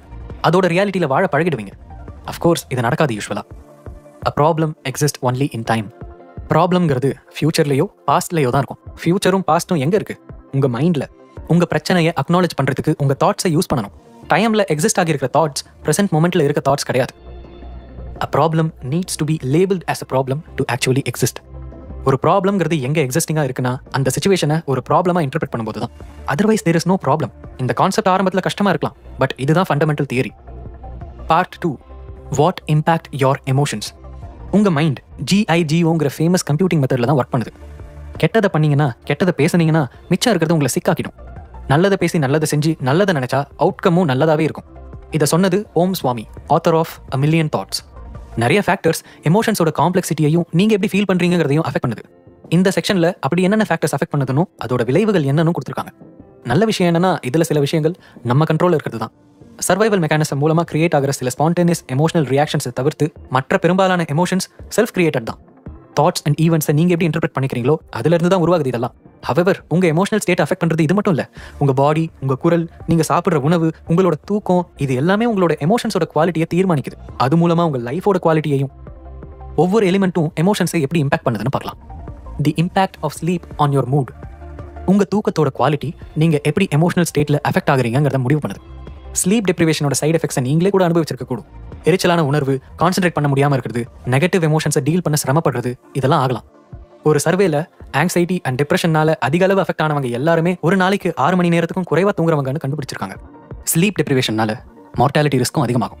2016ல ராண்ட் யூரோப்புங்கிறவங்க நடத்தின ஸ்டடியில 6 மணி நேரத்துக்கும் கம்மியா தூங்குறவங்களோட இன்க்ரீஸ்டு மார்டாலிட்டி 13%ஆகவும் 7 to 9 hours தூங்குறவங்களோட இன்க்ரீஸ்டு மார்டாலிட்டியை விட ரிஸ்க் உள்ளதாகவும் இருக்குன்னு கண்டுபிடிச்சிருக்காங்க. ஆல்சோ ஒரு தனி நபர் அவர் அனுபவிக்கிற பாசிட்டிவ் ஃபீலிங்ஸை தூக்கமின்மை குறைச்சிடும். How to improve the quality of your sleep. Make sure your bedroom is pitch black. நிறைய ஸ்டடீஸ்ல சொல்லியிருக்காங்க டார்க்கர் பெட்ரூம்ல நம்ம இன்னும் பெட்டரா தூங்க முடியும்னு. Avoid using electronic devices. Smart phones, tablets, television எல்லாமே இதில் அடங்கும். sleepfoundation.org இவங்களோட ஸ்டடி சொல்லுது, நம்மளோட சின்ன எலக்ட்ரானிக் டிவைசஸ் கூட பிரெயினை மிஸ்கியூ பண்ணி வீக் ஆகிறதுக்கு போதுமான அளவு லைட்டிங் எமிட் பண்ணுதுன்னு. புக்ல நேரடியாக படிக்கிறவங்களை விட எலக்ட்ரானிக் டிவைசஸ்ல புக் படிக்கிறவங்களுக்கு மெலட்டானின் அப்படிங்கிற ஸ்லீப்பை ரெகுலேட் பண்ற கெமிக்கல் ரெடியூஸ் ஆகி இருக்குன்னு 2014ல PNASல பப்ளிஷ் ஆன ஒரு ஸ்டடியில சொல்லப்பட்டிருக்கு. இவங்க மற்றவங்களை விட தூங்க ஆரம்பிக்கிறதுக்கு 10 minutes அதிகமாக டைம் எடுத்துக்கிறாங்களா. Relax your mind. தூங்க போறதுக்கு முன்னாடி நம்ம என்னென்ன செய்ய வேண்டியிருக்குங்கிறத யோசிக்க ஆரம்பிச்சா அது தூங்க விடாது. ஏதாவது சூதிங்கான மியூசிக்கை கேட்கறது ஹெல்ப் பண்ணலாம். Using your body to influence your emotions. நம்ம உடம்பு நம்ம மைண்டை சேஞ்ச் பண்ணுது, நம்ம மைண்ட் பிஹேவியரை சேஞ்ச் பண்ணுது, அண்ட் பிஹேவியர்ஸ் அவுட்கம்மை சேஞ்ச் பண்ணுது. இதை சொன்னது ஏமி கடி, social psychologist. Body language and body poster. உங்களோட பாடி லாங்குவேஜையும் பாடி போஸ்டரையும் சேஞ்ச் பண்ணா நீங்க ஃபீல் பண்ற விதத்தை மாற்றி அமைக்க முடியும். நீங்க நம்பிக்கையாகவும் சந்தோஷமாகவும் இருக்கும்போது உங்க பாடியை நீங்க எக்ஸ்பேண்ட் பண்றீங்க.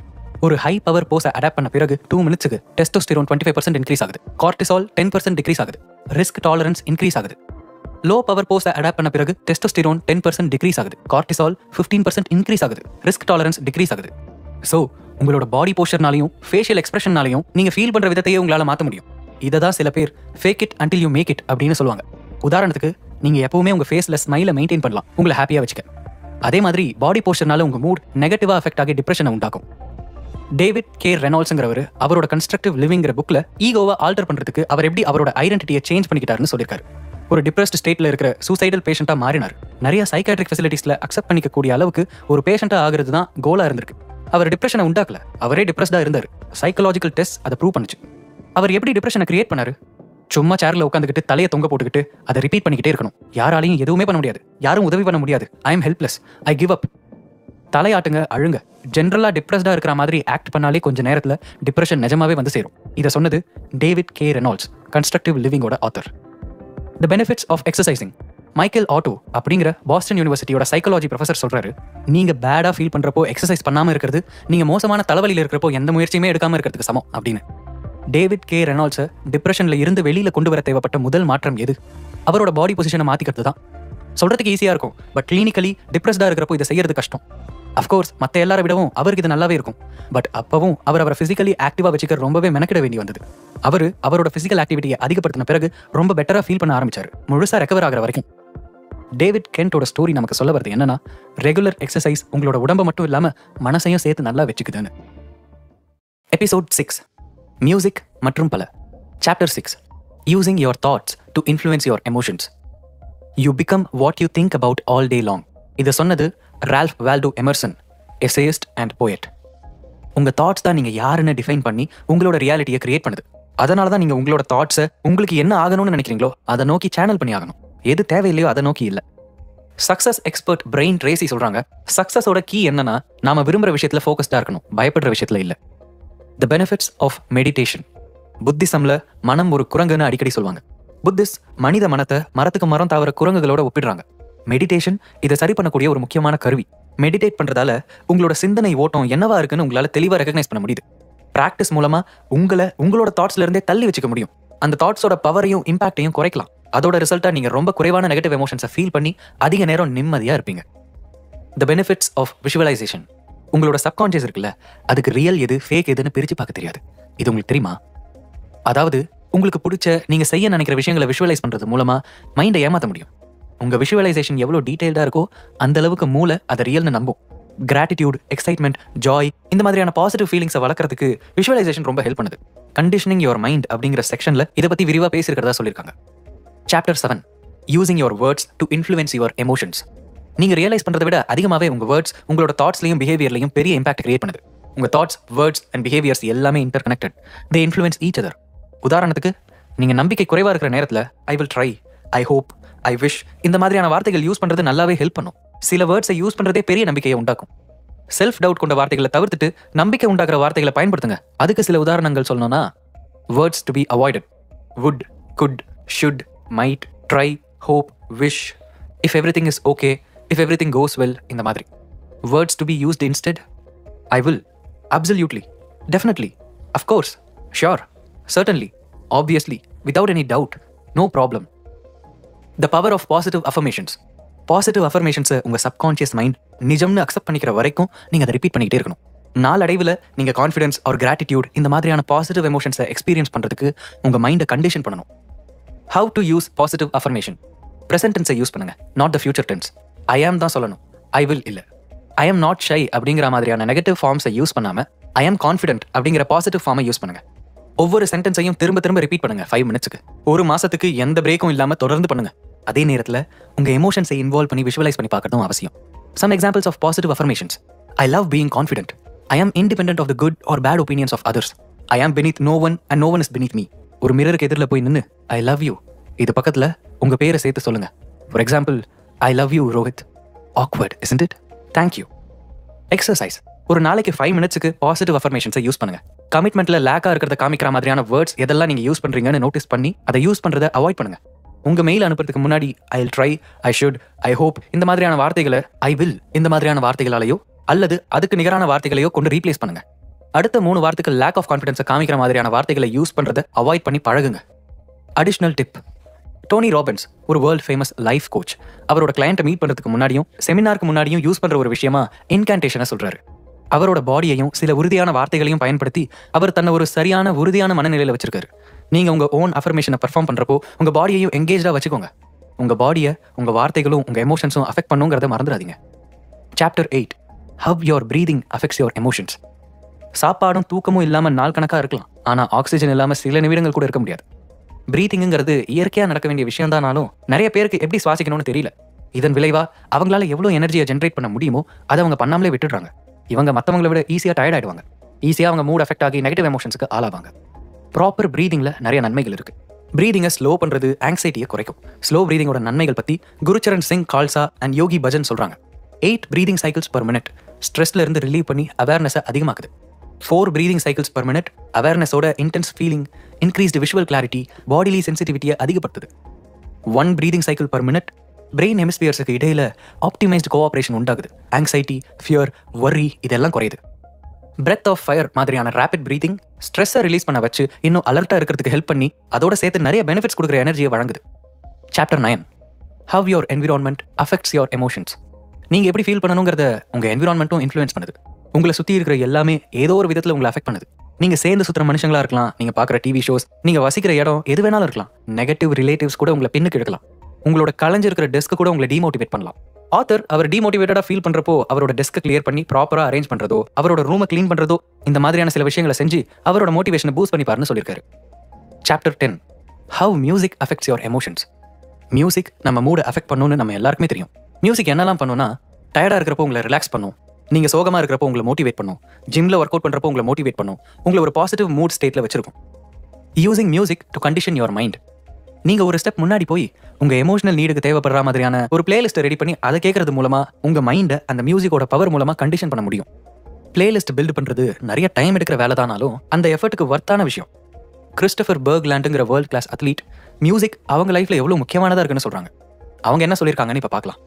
ஒரு அத்லீட்டா நான் ஒரு மைண்ட் செட்டை பீக் பர்ஃபார்மன்ஸ்க்காக டெவலப் பண்ணிக்கிட்டேன். இந்த ஆல்டர் ஈகோவை ஃபோர்ட்டிஃபை பண்றதுக்கு டைம் டெஸ்டட் சாங்ஸை ஒரு ஆயுதம் மாதிரி பயன்படுத்திக்கிட்டேன். என்னோட ட்ரைனிங் அண்ட் ரேசஸ் டைம்ல நிஜமாவே ஒரு ஹார்பிளான வெதர் கண்டிஷன்ல அல்லது நான் பிசிக்கல் சஃபரிங்ல இருக்கிறப்போ என்னால மியூசிக்கை யூஸ் பண்ணி ஒரு பேரலல் யூனிவர்ஸை கிரியேட் பண்ணிக்க முடியும். அங்க ரியாலிட்டியோட டீல் பண்றதுக்கு பெருசா ஒன்றும் இருக்காது. ஆப்டிமிஸ்டிக்கா இருக்கிறதுக்கு நான் மியூசிக்கை யூஸ் பண்றேன். நீங்களும் ஒர்க் அவுட் பண்ற நேரத்திலேயோ இல்ல உங்களோட டெய்லி லைஃப்ல மியூசிக்கை ஒரு அங்கமா வச்சுக்கலாம். கிறிஸ்டோபர் குறிப்பிட்ட சில பாடல்களை அவர் இன்டர்வியூஸோ அல்லது ஒரு பப்ளிக் ஸ்பீச்சோ கொடுக்கறதுக்கு முன்னாடி கேட்பாராம். Exercise. Experiment with different types of music. வெவ்வேறு விதமான மியூசிக்கை கேட்டு எக்ஸ்பெரிமெண்ட் பண்ணி எதெல்லாம் உங்க மூடை பூஸ்ட் பண்ணுதுன்னு நீங்க தெரிஞ்சு வச்சுக்கலாம். மியூசிக்கை மெடிடேட் பண்ணுறதுக்கு, ஒர்க் அவுட் பண்ணுறதுக்கு, இல்லைனா உங்கள் வீட்டு வேலையை செய்யும் போதும் பயன்படுத்தலாம். Everybody is different. ஒரு சாங் பாப்புலராக இருக்குங்கிறதுக்காக அதை கேட்க வேண்டாம். நீங்கள் எப்படி ஃபீல் பண்ணணும், எப்படி ஹாப்பியாக இருக்கணும்னு நினைக்கிறீங்களோ அந்த மூட உங்களுக்கு எந்த பாட்டு கொடுக்குதோ அதை கேளுங்க. நம்ம ஒவ்வொருத்தருக்கும் வெவ்வேறு விதமான ரசனை இருக்குது. உங்களுக்கு எது பிடிக்குதோ அதை கேளுங்க. Keep experimenting. புதுசாக தேடி கேளுங்க. உங்களுக்கே தெரியாமல் உங்களை மோட்டிவேட் பண்ணவோ, இன்ஸ்பயர் பண்ணவோ, சந்தோஷப்படுத்தவோ, ரிலாக்ஸ் பண்ணவோ உங்களுக்கான மியூசிக் காத்துக்கிட்டு கூட இருக்கலாம். அதனால நிறைய புதுசாக கேட்டு பழகுங்க. ஒவ்வொரு ஸ்பெசிஃபிக் மூடுக்கும் வெவ்வேறு பிளேலிஸ்ட்டை கிரியேட் பண்ணுங்க. Episode 7 There is a formula. Part 3 How to change your emotions. உங்கள் மைண்ட் எப்போவுமே நவ் அப்படிங்கிற விஷயத்துல இருந்து எஸ்கேப் ஆகணும்னு தான் பார்க்கும். உங்கள் மைண்டோட பேச்சை நீங்கள் எவ்வளோ தூரம் கேட்குறீங்களோ அவ்வளோ சஃபர் ஆவீங்க. இன்னொரு விதத்தில் சொல்லணும்னா, நீங்கள் எவ்வளோ தூரம் இந்த நவ், அதாவது நீங்கள் இப்போ வாழ்ந்துட்டு இருக்கிற இந்த நிமிஷத்தை ஆனர் பண்ணி ஏற்றுக்கிறீங்களோ அவ்வளோ தூரம் நீங்கள் பெயினில் இருந்தும் சஃபரிங்ல இருந்தும் தள்ளி இருப்பீங்க. உங்கள் ஈகோயிக் மைண்ட்ல இருந்து விடுபட்டு இருப்பீங்க. Chapter 11 How emotions are formed. உங்கள் மைண்டில் ஒரு தாட் எமர்ஜ் ஆகிறப்போ நீங்கள் அதை அப்படியே ட்ராப் பண்ணலன்னா அது ஒரு ஃபார்ம் ஆஃப் டிசைராவோ இல்லை ஒரு எமோஷனாவோ மாறும். அந்த எமோஷன் பாசிட்டிவாகவும் இருக்கலாம், நெகட்டிவாகவும் இருக்கலாம். இதை சொன்னவர் Om Swami, author of A Million Thoughts. சில பேருக்கு எமோஷன்ஸ் எப்படி ஃபார்ம் ஆகுதுன்னு தெரியும். நாள் முழுக்க அதை அனுபவிச்சாலும் எப்போ ஏன் இந்த மாதிரி குறிப்பிட்ட எமோஷன்ஸை ஃபீல் பண்ணுறோம் அப்படின்னு அண்டர்ஸ்டாண்ட் பண்ணிக்க நம்ம முயற்சி பண்ணதே இல்லை. 2 விதமான நெகட்டிவ் எமோஷன்ஸ் இருக்கு. ஸ்பான்டேனியஸாக நீங்கள் எக்ஸ்பீரியன்ஸ் பண்ணுற நெகட்டிவ் எமோஷன்ஸ் ஒன்று, இதுதான் உங்களை உயிரோட வச்சுட்டு இருக்கு. Second type of negative emotions உங்கள் தாட்ஸோட நீங்கள் ஐடென்டிஃபை பண்ணக்கூடிய, நீங்கள் உருவாக்கிக்கக்கூடியது. சில நேரங்களில் எக்ஸ்டர்னல் ட்ரிகர்ஸ் இதுக்கு காரணமாக இருந்தாலும் இது எக்ஸ்டர்னல் ஈவெண்ட்ஸ்னால மட்டும் ட்ரிகர் ஆகக்கூடியதில்லை. இந்த எமோஷன்ஸ் ஃபர்ஸ்ட் டைப்பை விட வெகு நாள் தங்கி இருக்கக்கூடியது. இது எப்படி ஒர்க் ஆகுதுன்னு பார்க்கலாம். ஒரு ரேண்டம் தாட் அரைஸ் ஆகுது. அந்த தாட்டை ஐடென்டிஃபை பண்ணுறீங்க. இந்த ஐடென்டிஃபிகேஷன் ஒரு எமோஷனல் ரியாக்ஷனை உருவாக்குது. அந்த தாட்டோட நீங்கள் ஐடென்டிஃபை பண்ணிக்கிட்டே இருக்கப்போ அதோட ரிலேட்டட் எமோஷன்ஸ் ஒரு கோர் எமோஷனாக மாறுற வரைக்கும் ஸ்ட்ராங் ஆகிக்கிட்டே வருது. இதுக்கு சில எக்ஸாம்பிள்ஸ் கொடுத்துருக்காங்க. ஒருத்தருக்கு பண பிரச்சனை இருக்குதுன்னு வச்சுக்கலாம். எப்போல்லாம் அவர் பணம் சம்பந்தமான விஷயங்களை ஃபேஸ் பண்ணுறாரோ அப்போல்லாம் அது ரிலேட்டடான தாட்ஸை அவர் ஐடென்டிஃபை பண்ணலாம். அதோட ரிசல்ட்டாக அவர் பணத்தை பற்றி கவலைப்படுற நிலைமைக்கு வந்துருவார். ஒருத்தர் அவர் ஃப்ரெண்டை ஒரு ஆர்குமெண்ட்ல பிரிஞ்சிடுறாரு. அந்த சீன் அவர் மைண்டை விட்டு மறையாததால வருஷக்கணக்காக பேசாமலே இருக்காரு. ஒர்க்கில் ஒரு மிஸ்டேக் பண்ணிட்டு ஒருத்தர் அவரை நினைச்சு அவரே வெக்கப்படுறாரு. அதே தாட்டை அப்பப்போ ரீவிசிட் பண்றாரு. அதோட ரிசல்ட்டா அவரோட இன்அடிக்வசி ஸ்ட்ராங்கரா வளரும். ரிப்பீட்டடாக நெகட்டிவ் தாட்ஸை உருவாக்கிக்கிறவங்க டெண்டன்சி தான் அதை அதிகமாக வளரவும் வைக்குது. பாயிண்ட் என்னன்னா, எப்போ நீங்கள் ஒரு தாட்டை தங்க வைக்கிறதுக்கு ரூம் கொடுக்குறீங்களோ அப்போ அது தங்கிடும். வளர்ந்து ஸ்ப்ரெட் ஆகி மேஜர் ஃபோக்கஸாகவே மாறிடும். இந்த சின்ன ப்ராசஸ் உங்களுக்கு பெருசாக பாதிப்பு இல்லாத மாதிரி தோணக்கூடிய தாட்ஸ் உங்கள் மைண்டை கண்ட்ரோலில் எடுத்துக்க அலோவ் பண்ணுது. இந்த தாட்ஸ் இருக்கிறதும் அதை நீங்கள் இன்டர்பிரட் பண்ணிக்கிறதும் உங்கள் லைஃப்பில் சஃபரிங்கை ஏற்படுத்தும். எமோஷன்ஸ் எப்படி ஃபார்ம் ஆகுதுங்கிறதுக்கான formula interpretation plus identification plus repetition is equal to strong emotion. Interpretation உங்கள் பர்சனல் ஸ்டோரியை வச்சுக்கிட்டு அதுக்கேற்ற மாதிரி ஒரு ஈவெண்ட்டையோ தாட்டையோ இன்டர்பிரட் பண்ணிக்கிறது. ஐடென்டிஃபிகேஷன் ஒரு ஸ்பெசிஃபிக் தாட்டை நீங்கள் ஐடென்டிஃபை பண்ணுறது. ரெப்பிட்டேஷன் ஒரு எமோஷனை நிறைய முறை எக்ஸ்பீரியன்ஸ் பண்ணி அது உங்கள் ஐடென்டிட்டியோட ஒரு பார்ட்டாகவே மாறிடுறது. அதுக்கு பிறகு அதோட ரிலேட்டட் தாட்டோ ஈவெண்ட்டோ அதை ட்ரிகர் பண்ணும் போதெல்லாம் அந்த எமோஷனை எக்ஸ்பீரியன்ஸ் பண்ணுறது. இன்டர்பிரிட்டேஷன், ஐடென்டிஃபிகேஷன் அண்ட் ரெப்பிட்டேஷன் இதெல்லாம் ஒன்றா சேர்ந்து எமோஷன்ஸை வளர்க்கறதுக்கு வாய்ப்பளிக்குது. கான்வர்ஸ்லி இதில் ஏதாவது ஒரு எலிமெண்ட்டை நீங்கள் ரிமூவ் பண்ணுறப்போ இந்த எமோஷன்ஸ் உங்கள் மேலே அது கொண்டு உள்ள பவரை இழக்குது. ஒரு எமோஷன் இன்டென்சிட்டி அண்ட் டியூரேஷனோட வளர்றதுக்கு நீங்கள் முதல்ல ஒரு ஈவெண்ட்டையோ அல்லது தாட்டையோ இன்டர்பிரட் பண்ணணும். அதுக்கப்புறம் அது ஒரு தாட்டாக வளர்றதுக்கு நீங்கள் வாய்ப்பு தரீங்க. ஃபைனலி இந்த சேம் தாட்டை நீங்கள் ரிப்பீட் பண்ணிக்கிட்டே இருக்கணும் திரும்ப திரும்ப. அப்புறம் அது ஒரு அடையாளமாகவே மாறிடுது. Number 1 interpretation. நெகட்டிவ் எமோஷன்ஸ் எப்பவுமே உங்களோட இன்டர்பிரிட்டேஷன்ஸோட ரிசல்ட்ஸாக தான் இருக்கும். அதனால தான் 2 வெவ்வேறு மனிதர்கள் ஒரே விஷயத்துக்கு வேற மாதிரி ரியாக்ட் பண்ணுறாங்க. ஒருத்தரை கஷ்டப்படுத்துகிற விஷயம் இன்னொருத்தரை எதுவுமே செய்யாமல் போகலாம்.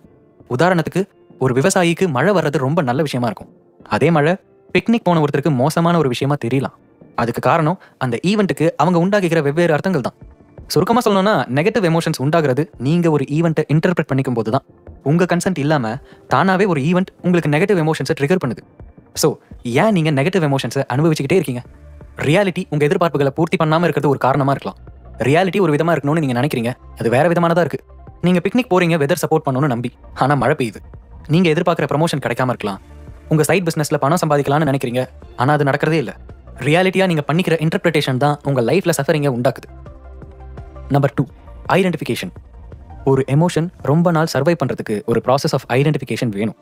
உங்கள் அட்டென்ஷன் இல்லாமல் எந்த எமோஷனும் ரொம்ப நாள் நீடிக்காது. எந்த அளவுக்கு நீங்கள் உங்கள் எமோஷனை ஐடென்டிஃபை பண்ணி அதை ஃபோக்கஸ் பண்ணுறீங்களோ அந்த அளவுக்கு பவர்ஃபுல்லாக அது மாறும். சில நேரம் சிலர் ஒரு குறிப்பிட்ட எமோஷனை ஐடென்டிஃபை பண்ண ட்ரை பண்ணி தோத்து போகிறாங்க. உலகத்தில் முக்கியமான ஒரு விஷயத்தை அவங்க ரியலைஸ் பண்ண தவறிடுறாங்க. You are not your emotions. அது வரும் போகும். ஸோ ஐ எம் சேட்னு நீங்கள் சொல்கிறப்போ நீங்கள் இன்கரெக்ட்னு ஞாபகம் வச்சுக்கோங்க. யாரும் எல்லா நேரமும் சோகமாகவே இருந்ததில்லை. பிகாஸ் நீங்கள் உங்கள் எமோஷன்ஸ் இல்லை. நீங்கள் தான் அதுன்னு ஒரு தோற்றம் கொடுக்கலாம், ஆனால் சீக்கிரமே டிசப்பியர் ஆகிடும், வானத்தில் இருக்கிற மேகங்கள் மாதிரி. உங்களை நீங்கள் ஒரு சூரியன் மாதிரி நினச்சிக்கலாம். மேகங்கள் இருந்தாலும் இல்லைனாலும், சூரியனை மறைச்சாலும் மறைக்கலனாலும் சூரியன் இருந்துக்கிட்டு தான் இருக்குது. நீங்கள் சோகமாக இல்லை, சோகம்னு சொல்லக்கூடிய ஃபீலிங்ஸை நீங்கள் எக்ஸ்பீரியன்ஸ் பண்ணுறீங்க அந்த கிவன் பாயிண்ட் ஆஃப் டைமில். இது ரொம்ப முக்கியமான பாயிண்ட்னு சொல்லியிருக்காங்க. எமோஷன்ஸை இன்னொரு விதத்தில் கவனிக்க முடியும்னா நீங்கள் அணியிற ஆடைகளை வச்சு கவனிக்கலாம். என்ன விதமான ஆடையை நீங்கள் இப்போ அணிஞ்சிருக்கீங்க? எக்ஸைட்மெண்ட்கான ஆடையா? Depression, sadness? மைண்டில் வச்சுக்கோங்க. நாளைக்கோ சில நாட்கள்லையோ அல்லது சில வாரங்கள்லையோ வேற ஆடையை அணிவீங்க. எவ்வளோ நாள் ஒரு ஆடையை அணிஞ்சிருக்கீங்களோ அந்த அளவுக்கு நீங்கள் அதை விரும்புறீங்கன்னு அர்த்தம். எமோஷன்ஸுக்கு பவர் இல்லை, அதுக்கு பவர் கொடுக்கறது உங்கள் கான்ஷியஸ் அல்லது அன்கான்ஷியஸ் ஐடென்டிஃபிகேஷன். அதனால தான் அட்டென்ஷன் கொடுக்காத எந்த ஒரு எமோஷனும் கொஞ்சம் கொஞ்சமாக ஃபேர் அவுட் ஆகிடும். ஒரு எக்ஸசைஸை ஃபாலோ பண்ண சொல்கிறாங்க. எப்பெல்லாம் கோவமாக இருக்கீங்களோ அப்பெல்லாம் உங்கள் முழு கவனம் தேவைப்படுற ஒரு வேலையில் உங்களை ஈடுபடுத்தி பாருங்கள். உங்களோட கோவம் சட்டுன்னு டிஸப்பியர் ஆகிறத நீங்களே பார்க்கலாம். கான்வர்ஸ்லி கோவத்துக்கு ஒரு குடியிருப்பை உண்டாக்கி கொடுத்து பாருங்க, அது வளர்ந்து வளர்ந்து உங்களோட முக்கியமான எமோஷனல் ஸ்டேட்டாக மாறிடும். Number 3, repetition.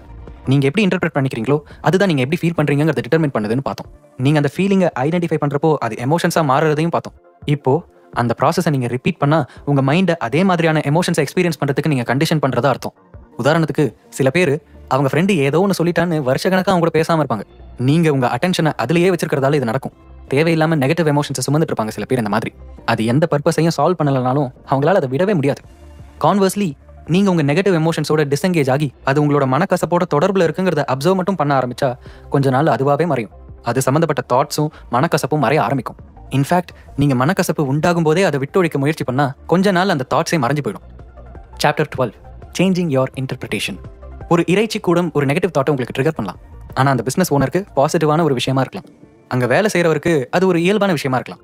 இது எல்லாமே நீங்கள் எப்படி கண்டிஷன் செய்யப்பட்டிருக்கீங்கிறத பொறுத்தது. இதை சொல்கிறது Om Swami, writer of a million thoughts. உங்களோட எமோஷனல் ஸ்டேட்டை ஆல்டர் பண்ணுற பவர் ஒரு ஈவெண்ட்டுக்கோ தாட்டுக்கோ இல்லைன்னு பார்த்தோம். நீங்கள் அதை இன்டர்பிரட் பண்ணிக்கிறது தான் உங்களுக்குள்ள எமோஷனை ஜென்ரேட் பண்ணுது. அதனால தான் ஒரே விஷயத்தை ஃபேஸ் பண்ணுற ஒவ்வொருத்தருக்கும் வெவ்வேறு கருத்துக்கள் உண்டாகுது. நீங்கள் ஒரு ஈவெண்ட்டை எப்படி இன்டர்பிரட் பண்ணியிருக்கீங்கிறது உங்கள் லைஃபோட உங்களுக்கு இருக்கிற ஜென்ரல் அசம்ஷன்ஸோட லிங்க் ஆகியிருக்கு. Exploring your assumptions. ஒரு குறிப்பிட்ட எமோஷனல் ஸ்டேட்டுக்கு உள்ளாகிறதுக்கு நீங்கள் அடுத்து நடக்க போகிற சில விஷயங்கள் எப்படி இருக்கணும்னு சில குறிப்பிட்ட அசம்ஷன்ஸை உருவாக்குறீங்க.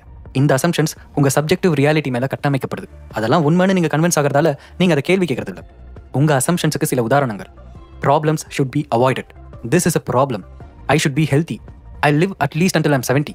ஐ must get married. Complaining is normal. கடந்த காலத்தையே பேசிட்டு இருக்கிறதுல தப்பே இல்லை. I need to worry about the future.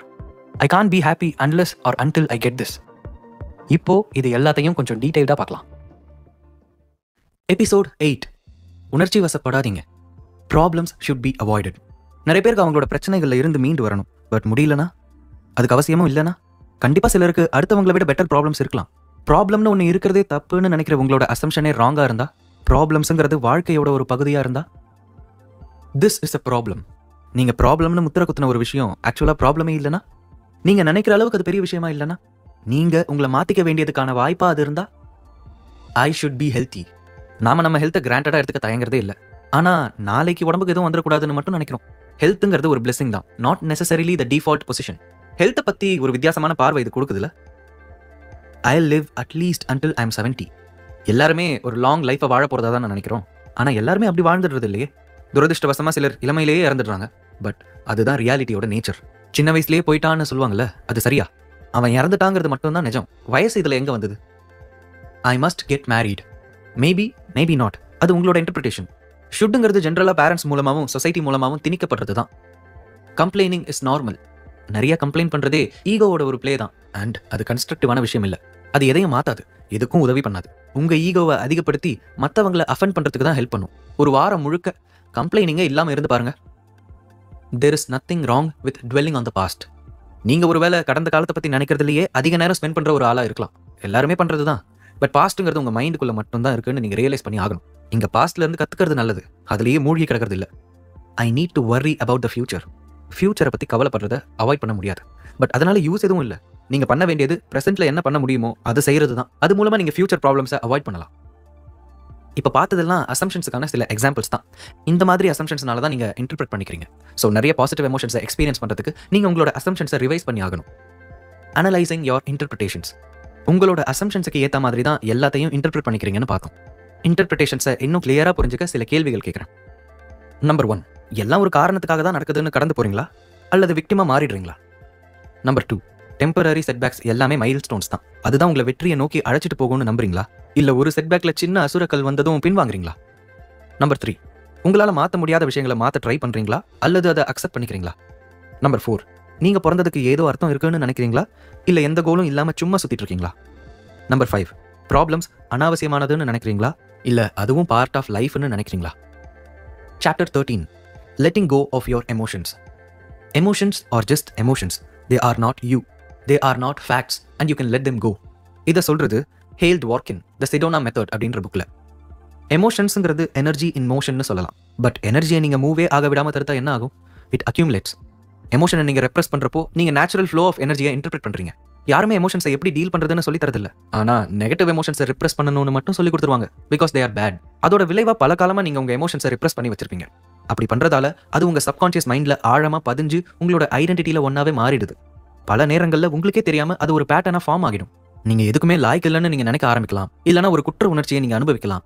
இதெல்லாம் தான் உங்கள் எமோஷன்ஸை ரிப்ரெஸ் பண்ணி நீங்கள் உண்டாக்கிற பேட்டர்ன்ஸோட விளைவாக இருக்கும். நிறைய பேர் எக்கச்சக்கமாக எமோஷனல் பேகேஜை சுமந்துக்கிட்டு தான் இருக்கும். அதை எப்படி விட்டு தள்ளுறதுன்னு கற்றுக்க வேண்டியது அவசியம். நம்மளோட சப்கான்ஷியஸ் எல்லாத்தையுமே ஒழுங்குபடுத்தி நெகட்டிவ் எமோஷன்ஸில் இருந்து வெளியில் வந்து லைஃபை என்ஜாய் பண்ண ஆரம்பிக்கணும். ஃபேக்ட் என்னன்னா, உங்கள் சப்கான்ஷியஸ் ஆல்ரெடி உங்கள் லைஃபோட டீல் பண்ணுறதுக்கான எல்லா ப்ரோக்ராமிங்கும் செய்யப்பட்டது தான். தப்பி தவறி நம்ம சுவாசிக்க மறந்துடுறோமா? மறக்கிறது இல்லை. நம்மளோட சப்கான்ஷியஸ் தான் நம்ம இதயத்தை துடிக்க வைக்கிறதுல இருந்து பாடியோட டெம்பரேச்சரை மெயின்டைன் பண்ணி இன்னும் மில்லியன் கணக்கான வேலையை செஞ்சுக்கிட்டு இருக்கு. அதுக்கு அடிஷனல் பிலீஃப்ஸ் எதுவும் தேவையே இல்லை. நீங்கள் ஸ்டோர் பண்ணுற எமோஷன்ஸும் தேவையே இல்லை. Number 1, observe your emotions with detachment.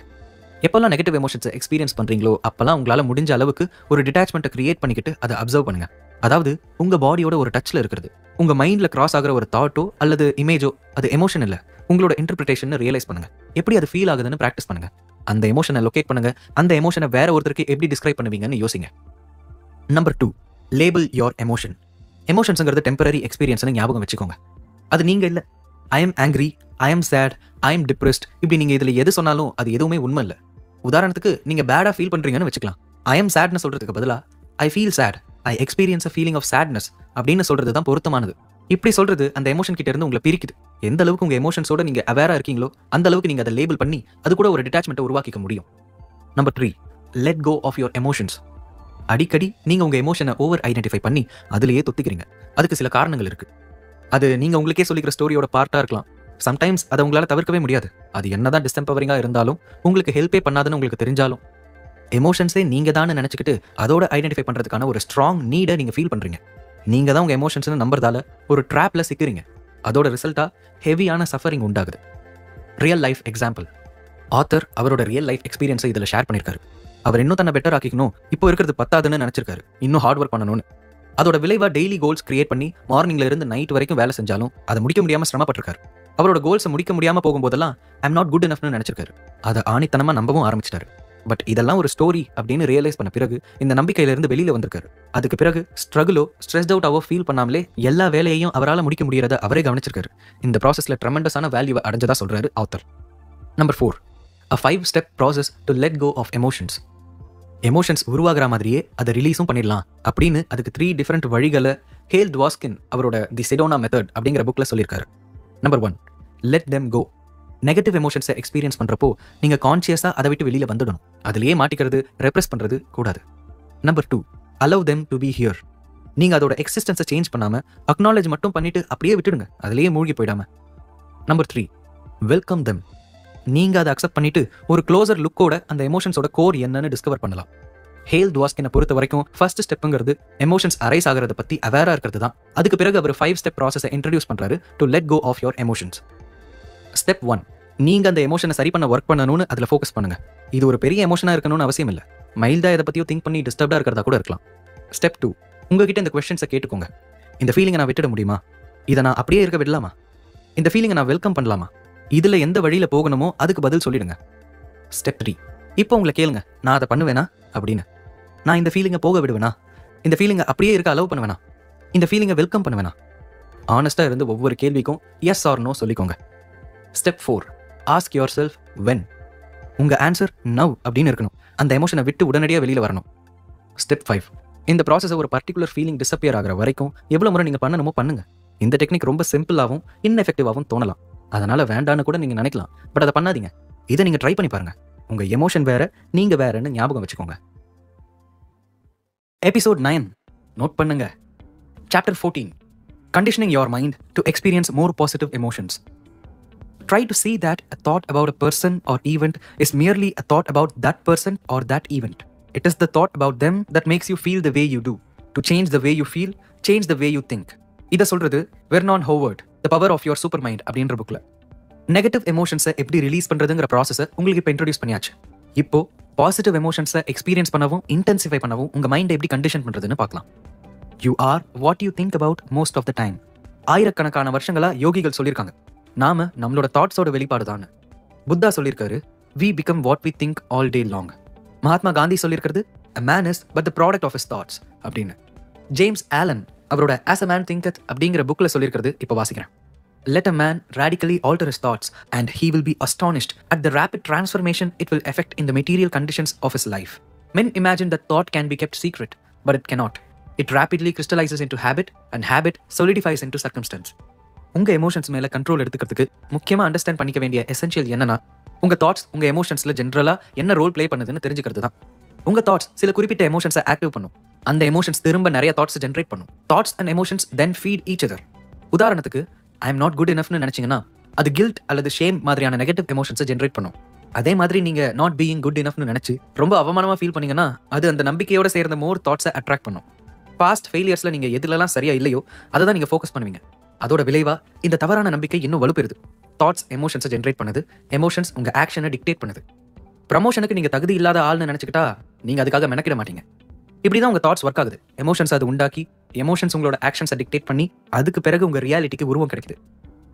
Thoughts and emotions determine your future. மற்ற எந்த உயிரினத்துக்கும் இல்லாத பவர் மனுஷன் கிட்ட இருக்கு, இமேஜினேஷன். நாம நம்மளோட தாட்ஸை யூஸ் பண்ணி நாம நினைக்கிற விஷயங்களை மேனிஃபெஸ்ட் பண்ணி அதோட ரிட்டனா இன்விசிபிள் திங்ஸை விசிபிளா ஆக்க முடியும். திங்ஸையோ சர்க்கம்ஸ்டன்சஸையோ மேனிஃபெஸ்ட் பண்றதுக்கு தாட் மட்டும் போதாது, அதுக்கு ஃபியூவல் மாதிரி ஒரு எனர்ஜி தேவை. எமோஷன்ஸுங்கிற ஃபார்ம்ல எந்தூசியாசம், எக்ஸைட்மெண்ட், பேஷன், ஹாப்பினஸ்னு எதுவா வேணும்னாலும் இருக்கலாம்.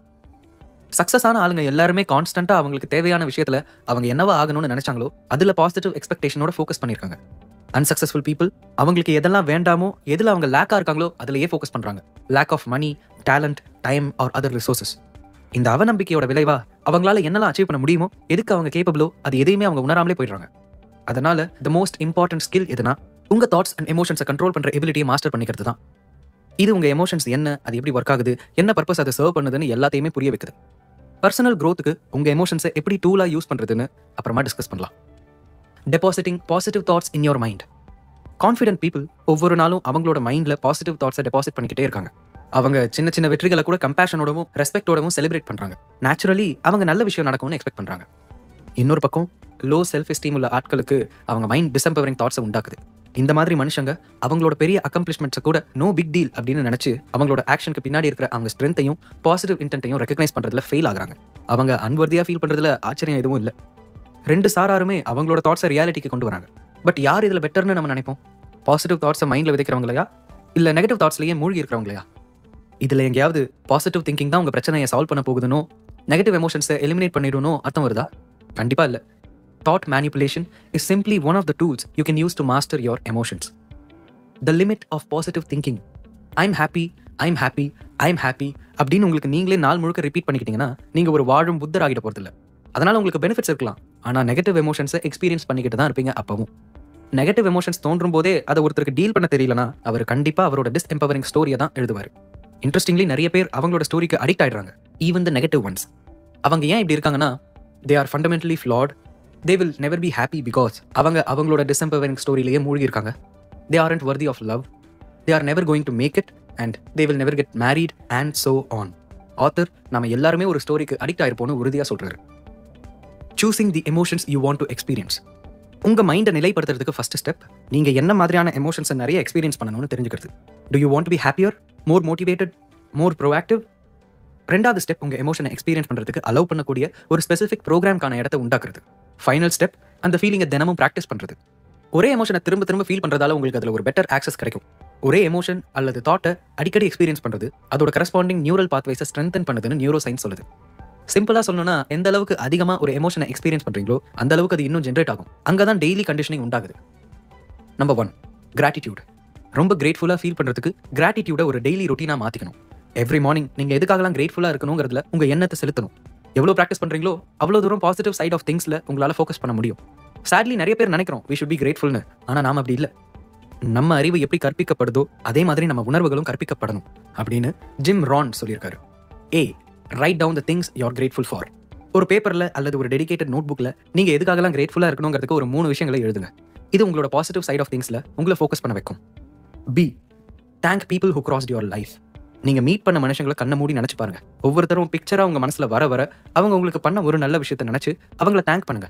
உங்களுக்கு பிடிக்காதவங்களா இருந்தாலும் முயற்சி பண்ணி அவங்களும் உங்களுக்கு செஞ்ச ஒரு சின்ன நல்ல விஷயத்தையாவது நினச்சி அவங்களையும் தேங்க் பண்ணுங்க. இது உங்களுக்கு ஒரு ஸ்பெசிஃபிக் லெசனை டீச் பண்ணி உங்களை இன்னும் ஸ்ட்ராங்கர் ஆக்கலாம். உங்கள் தாட்ஸை கண்ட்ரோல் பண்ண ட்ரை பண்ணாதீங்க. யார் முகத்துக்கு என்ன தோணுதோ தோணட்டும். உங்களுக்கு இருந்த மனக்கசப்புகள் எல்லாத்தையும் ரிலீஸ் பண்ணிடுங்க. C, focus on one object and appreciate it's existence. உங்கள் ரூமில் இருக்கிற ஏதோ ஒரு பொருளை பாருங்க.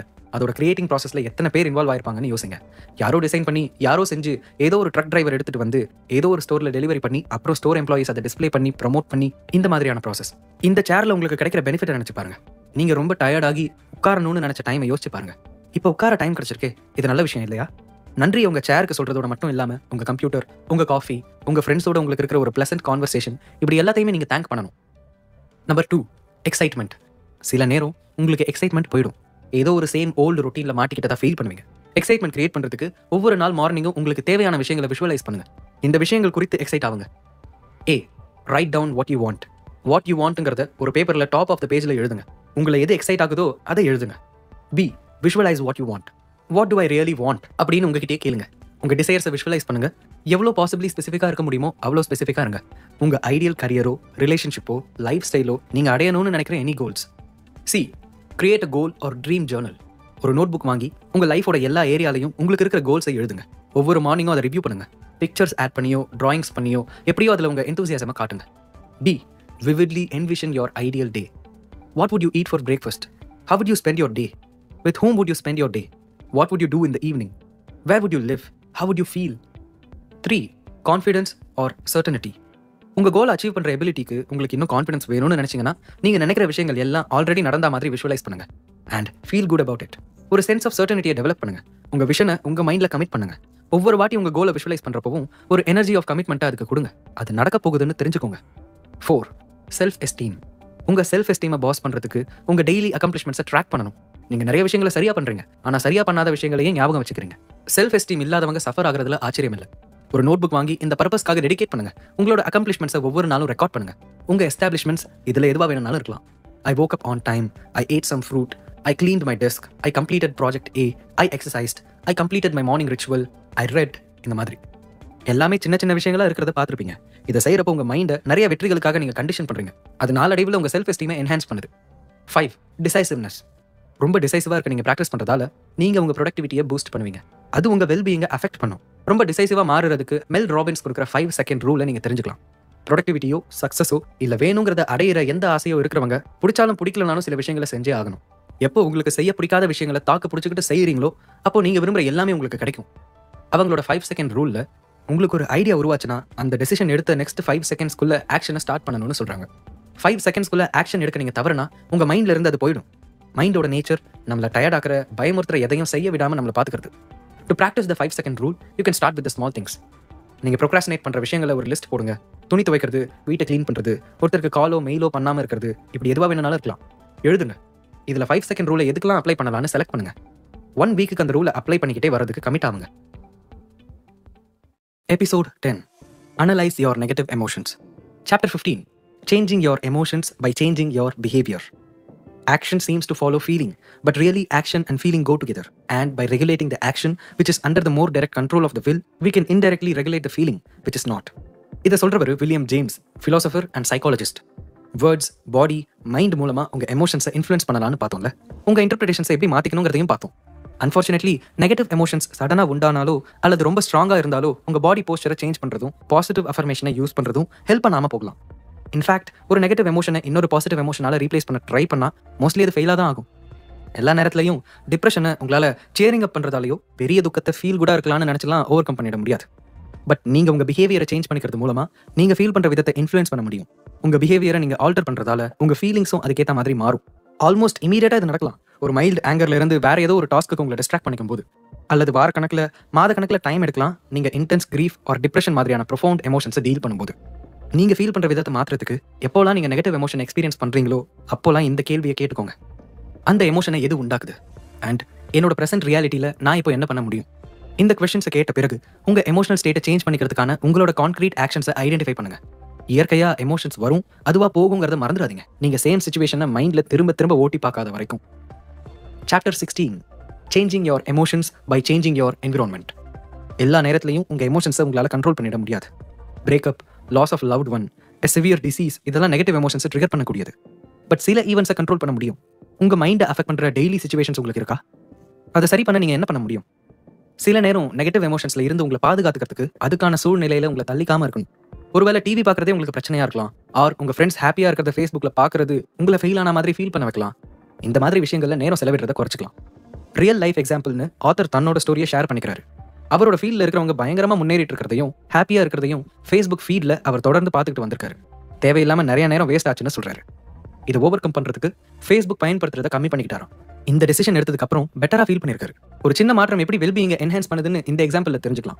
உங்களோட டெய்லி ஆக்டிவிட்டியை கவனிச்சா உங்களுக்கு பிடிக்காத, உங்களுக்கு சந்தோஷம் கொடுக்காத ஆக்டிவிட்டிஸையோ அல்லது பிஹேவியரையோ நீங்கள் பார்க்க முடியும். இதில் 1-2 ஆக்டிவிட்டிஸை ரிமூவ் பண்ணாலோ உங்கள் பிஹேவியரை சேஞ்ச் பண்ணாலோ அது குறிப்பிடத்தகுந்த விதத்தில் உங்கள் மூடை சேஞ்ச் பண்ணும். நீங்கள் என்ன பண்ணணும்னு உங்களுக்கு ஆல்ரெடி தெரிஞ்சிருக்கலாம். பட் அதே நேரம் உங்கள் பிஹேவியர்ஸ் சிலதோட விளைவை நீங்கள் உணராமலும் இருக்கலாம். Short term and long term solutions to deal with negative emotions.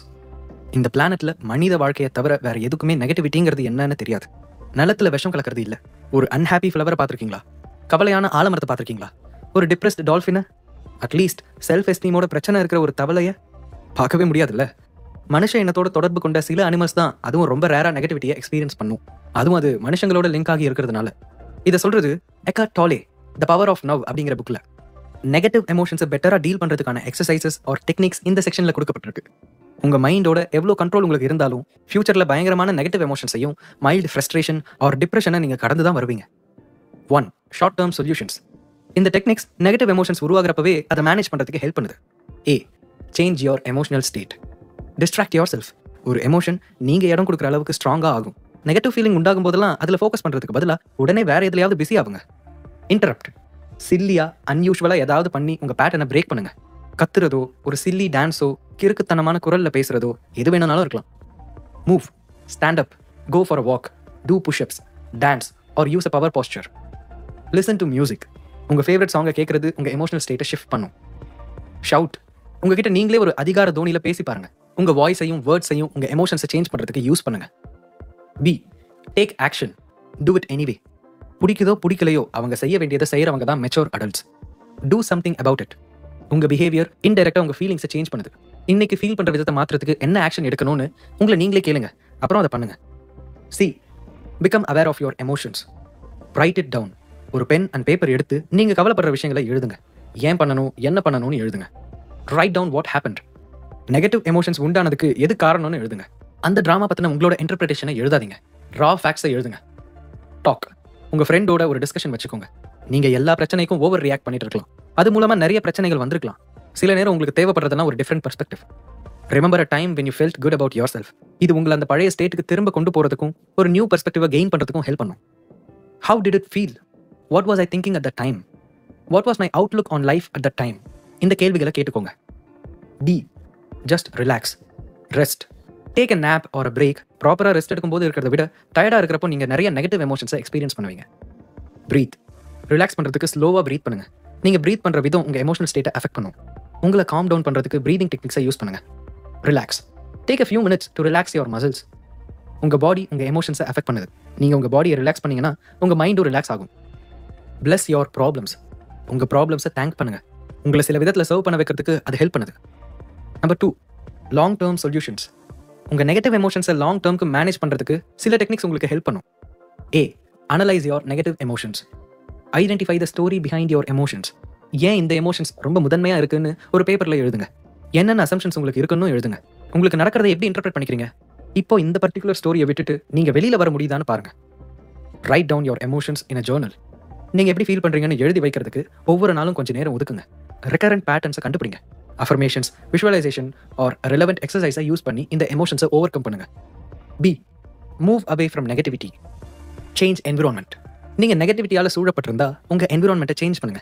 வேற பிளேஸ்க்கு மூவ் ஆகலாம், அல்லது நெகட்டிவ் ஃப்ரெண்ட்ஸோட நீங்கள் ஸ்பெண்ட் பண்ணுற நேரத்தை குறைச்சிக்கலாம். Remove counterproductive activities. உங்கள் லைஃப்பில் பாசிட்டிவ் இம்பாக்ட் கிரியேட் பண்ணாத எந்த ஆக்டிவிட்டியாக இருந்தாலும் அதில் நீங்கள் ஸ்பெண்ட் பண்ணுற நேரத்தை கம்மி பண்ணுங்கள். டிவி பார்க்குறது, இன்டர்நெட் யூஸ் பண்ணுறதுன்னு எதுவாக வேணுனாலும் இருக்கலாம். Condition your mind. Create daily rituals. இது உங்களை நிறைய பாசிட்டிவ் எமோஷன்ஸை எக்ஸ்பீரியன்ஸ் பண்ணுறதுக்கு ஹெல்ப் பண்ணும். மெடிடேஷன், எக்ஸசைஸ், ரிப்பீட் அஃபர்மேஷன்ஸ், ஒரு கிராட்டிடியூட் ஜேர்னலை கிரியேட் பண்ணுறது, இந்த மாதிரியான விஷயங்கள். Exercise.